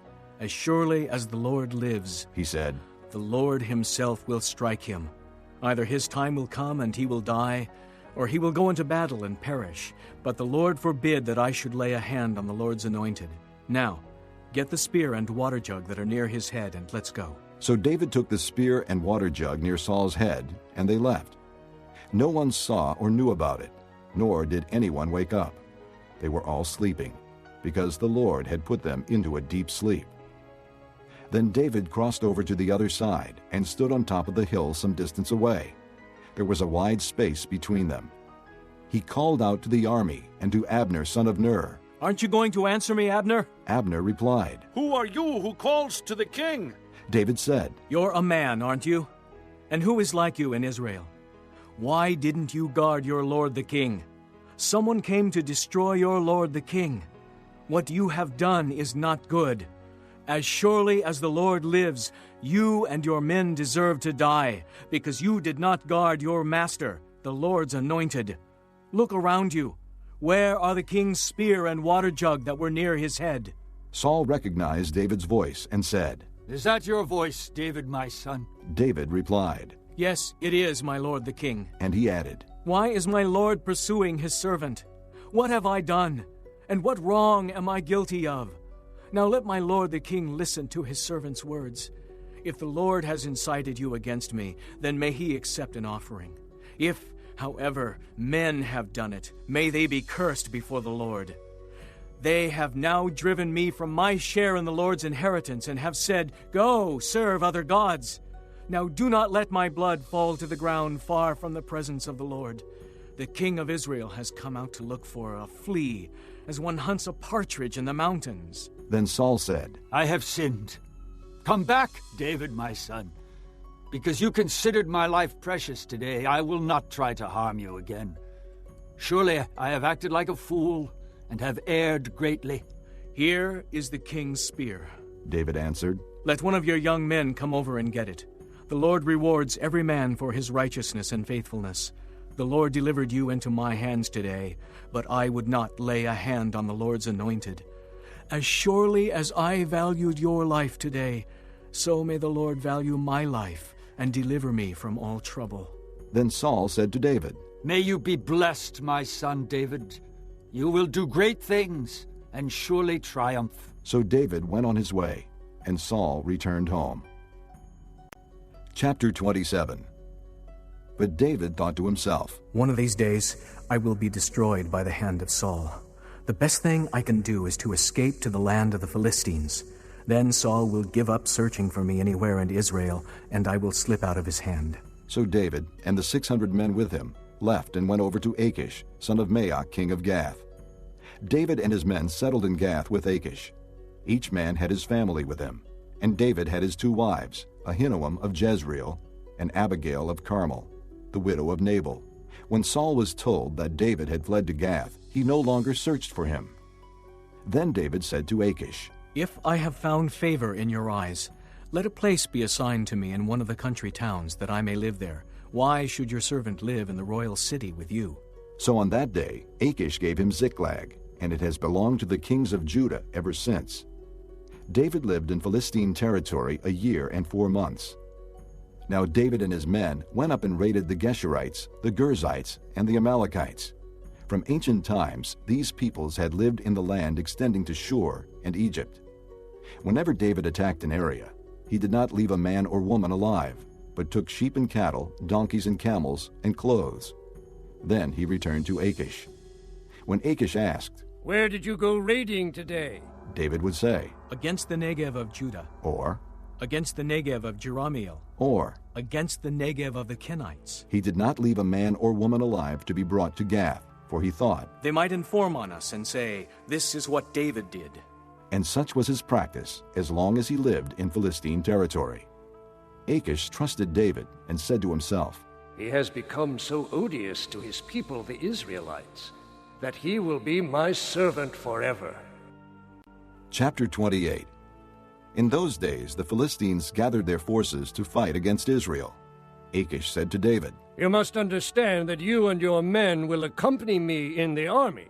David said, Then you will see for yourself what your servant can do. Achish replied, Very well. I will make you my bodyguard for life. Now Samuel was dead, and all Israel had mourned for him and buried him in his own town of Ramah. Saul had expelled the mediums and spiritists from the land. The Philistines assembled and came and set up camp at Shunem, while Saul gathered all the Israelites and set up camp at Gilboa. When Saul saw the Philistine army, he was afraid. Terror filled his heart. He inquired of the Lord, but the Lord did not answer him by dreams or Urim or prophets. Saul then said to his attendants, Find me a woman who is a medium, so I may go and inquire of her. There is one in Endor, they said. So Saul disguised himself, putting on other clothes, and at night he and 2 men went to the woman. Consult a spirit for me, he said, and bring up for me the one I name. But the woman said to him, Surely you know what Saul has done. He has cut off the mediums and spiritists from the land. Why have you set a trap for my life to bring about my death? Saul swore to her by the Lord, As surely as the Lord lives, you will not be punished for this. Then the woman asked, Whom shall I bring up for you? Bring up Samuel, he said. When the woman saw Samuel, she cried out at the top of her voice and said to Saul, Why have you deceived me?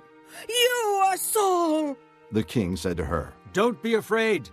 What do you see? The woman said, I see a spirit coming up out of the ground. What does he look like? He asked. An old man wearing a robe is coming up, she said. Then Saul knew it was Samuel, and he bowed down and prostrated himself with his face to the ground. Samuel said to Saul, Why have you disturbed me by bringing me up? I am in great distress, Saul said. The Philistines are fighting against me, and God has turned away from me. He no longer answers me, either by prophets or by dreams. So I have called on you to tell me what to do." Samuel said, "Why do you consult me, now that the Lord has turned away from you and become your enemy? The Lord has done what he predicted through me. The Lord has torn the kingdom out of your hands and given it to one of your neighbors, to David, because you did not obey the Lord or carry out his fierce wrath against the Amalekites. The Lord has done this to you today.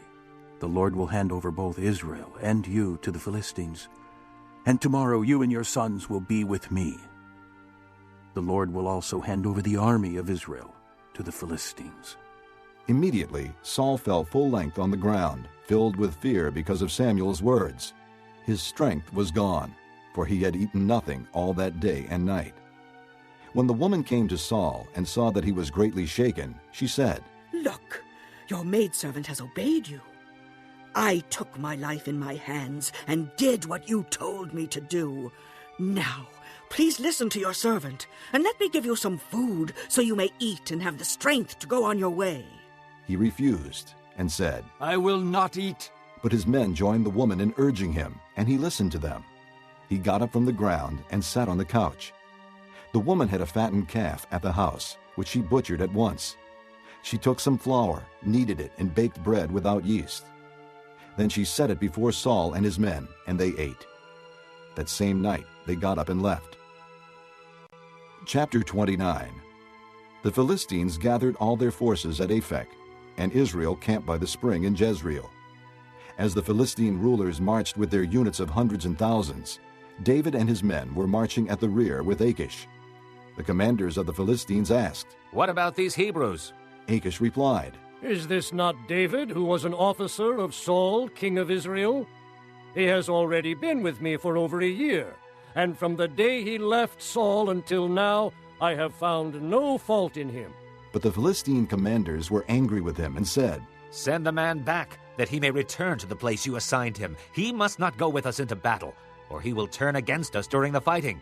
How better could he regain his master's favor than by taking the heads of our own men? Isn't this the David they sang about in their dances? Saul has slain his thousands, and David his tens of thousands?" So Achish called David and said to him, "As surely as the Lord lives, you have been reliable, and I would be pleased to have you serve with me in the army. From the day you came to me until now, I have found no fault in you. But the rulers don't approve of you. Turn back and go in peace. Do nothing to displease the Philistine rulers." "But what have I done?" asked David. "What have you found against your servant from the day I came to you until now? Why can't I go and fight against the enemies of my lord the king?" Achish answered, "I know that you have been as pleasing in my eyes as an angel of God. Nevertheless, the Philistine commanders have said, 'He must not go up with us into battle.' Now get up early, along with your master's servants who have come with you, and leave in the morning as soon as it is light." So David and his men got up early in the morning to go back to the land of the Philistines, and the Philistines went up to Jezreel. Chapter 30. David and his men reached Ziklag on the third day. Now the Amalekites had raided the Negev and Ziklag. They had attacked Ziklag and burned it, and had taken captive the women and all who were in it, both young and old. They killed none of them, but carried them off as they went on their way. When David and his men came to Ziklag, they found it destroyed by fire, and their wives and sons and daughters taken captive. So David and his men wept aloud until they had no strength left to weep. David's 2 wives had been captured, Ahinoam of Jezreel and Abigail, the widow of Nabal of Carmel. David was greatly distressed because the men were talking of stoning him. Each one was bitter in spirit because of his sons and daughters. But David found strength in the Lord his God. Then David said to Abiathar the priest, the son of Ahimelech, "Bring me the ephod." Abiathar brought it to him, and David inquired of the Lord, "Shall I pursue this raiding party? Will I overtake them?" "Pursue them," he answered. "You will certainly overtake them and succeed in the rescue." David and the 600 men with him came to the Besor ravine, where some stayed behind, for 200 men were too exhausted to cross the ravine. But David and 400 men continued the pursuit. They found an Egyptian in a field and brought him to David. They gave him water to drink and food to eat, part of a cake of pressed figs and 2 cakes of raisins. He ate and was revived, for he had not eaten any food or drunk any water for 3 days and 3 nights. David asked him, "To whom do you belong, and where do you come from?" He said, "I am an Egyptian, the slave of an Amalekite. My master abandoned me when I became ill 3 days ago. We raided the Negev of the Kerethites and the territory belonging to Judah and the Negev of Caleb. And we burned Ziklag." David asked him, "Can you lead me down to this raiding party?" He answered, "Swear to me before God that you will not kill me or hand me over to my master, and I will take you down to them." He led David down, and there they were, scattered over the countryside, eating, drinking, and reveling because of the great amount of plunder they had taken from the land of the Philistines and from Judah. David fought them from dusk until the evening of the next day, and none of them got away, except 400 young men who rode off on camels and fled. David recovered everything the Amalekites had taken, including his 2 wives. Nothing was missing, young or old, boy or girl, plunder or anything else they had taken. David brought everything back. He took all the flocks and herds, and his men drove them ahead of the other livestock, saying, "This is David's plunder." Then David came to the 200 men who had been too exhausted to follow him and who were left behind at the Besor ravine. They came out to meet David and the people with him. As David and his men approached, he greeted them. But all the evil men and troublemakers among David's followers said, "Because they did not go out with us, we will not share with them the plunder we recovered. However, each man may take his wife and children and go." David replied, "No, my brothers, you must not do that with what the Lord has given us. He has protected us and handed over to us the forces that came against us. Who will listen to what you say? The share of the man who stayed with the supplies is to be the same as that of him who went down to the battle. All will share alike." David made this a statute and ordinance for Israel from that day to this. When David arrived in Ziklag, he sent some of the plunder to the elders of Judah, who were his friends, saying, "Here is a present for you from the plunder of the Lord's enemies." He sent it to those who were in Bethel, Ramoth Negev, and Jadar, to those in Aror, Ziphmoth, Eshtemoa, and Rachel, to those in the towns of the Jerahmeelites and the Kenites, to those in Hormah, Bor-Ashan, Athak, and Hebron, and to those in all the other places where David and his men had roamed. Chapter 31. Now the Philistines fought against Israel. The Israelites fled before them, and many fell slain on Mount Gilboa. The Philistines pressed hard after Saul and his sons, and they killed his sons, Jonathan, Abinadab, and Malchishua. The fighting grew fierce around Saul, and when the archers overtook him, they wounded him critically. Saul said to his armor-bearer, "Draw your sword and run me through, or these uncircumcised fellows will come and run me through and abuse me." But his armor-bearer was terrified and would not do it. So Saul took his own sword and fell on it. When the armor-bearer saw that Saul was dead, he too fell on his sword and died with him. So Saul and his 3 sons and his armor-bearer and all his men died together that same day. When the Israelites along the valley and those across the Jordan saw that the Israelite army had fled, and that Saul and his sons had died, they abandoned their towns and fled. And the Philistines came and occupied them. The next day, when the Philistines came to strip the dead, they found Saul and his 3 sons fallen on Mount Gilboa. They cut off his head and stripped off his armor, and they sent messengers throughout the land of the Philistines to proclaim the news in the temple of their idols and among their people. They put his armor in the temple of the Ashtoreths, and fastened his body to the wall of Bethshan. When the people of Jabesh-Gilead heard of what the Philistines had done to Saul, all their valiant men journeyed through the night to Bethshan. They took down the bodies of Saul and his sons from the wall of Bethshan and went to Jabesh, where they burned them. Then they took their bones and buried them under a tamarisk tree at Jabesh. And they fasted 7 days.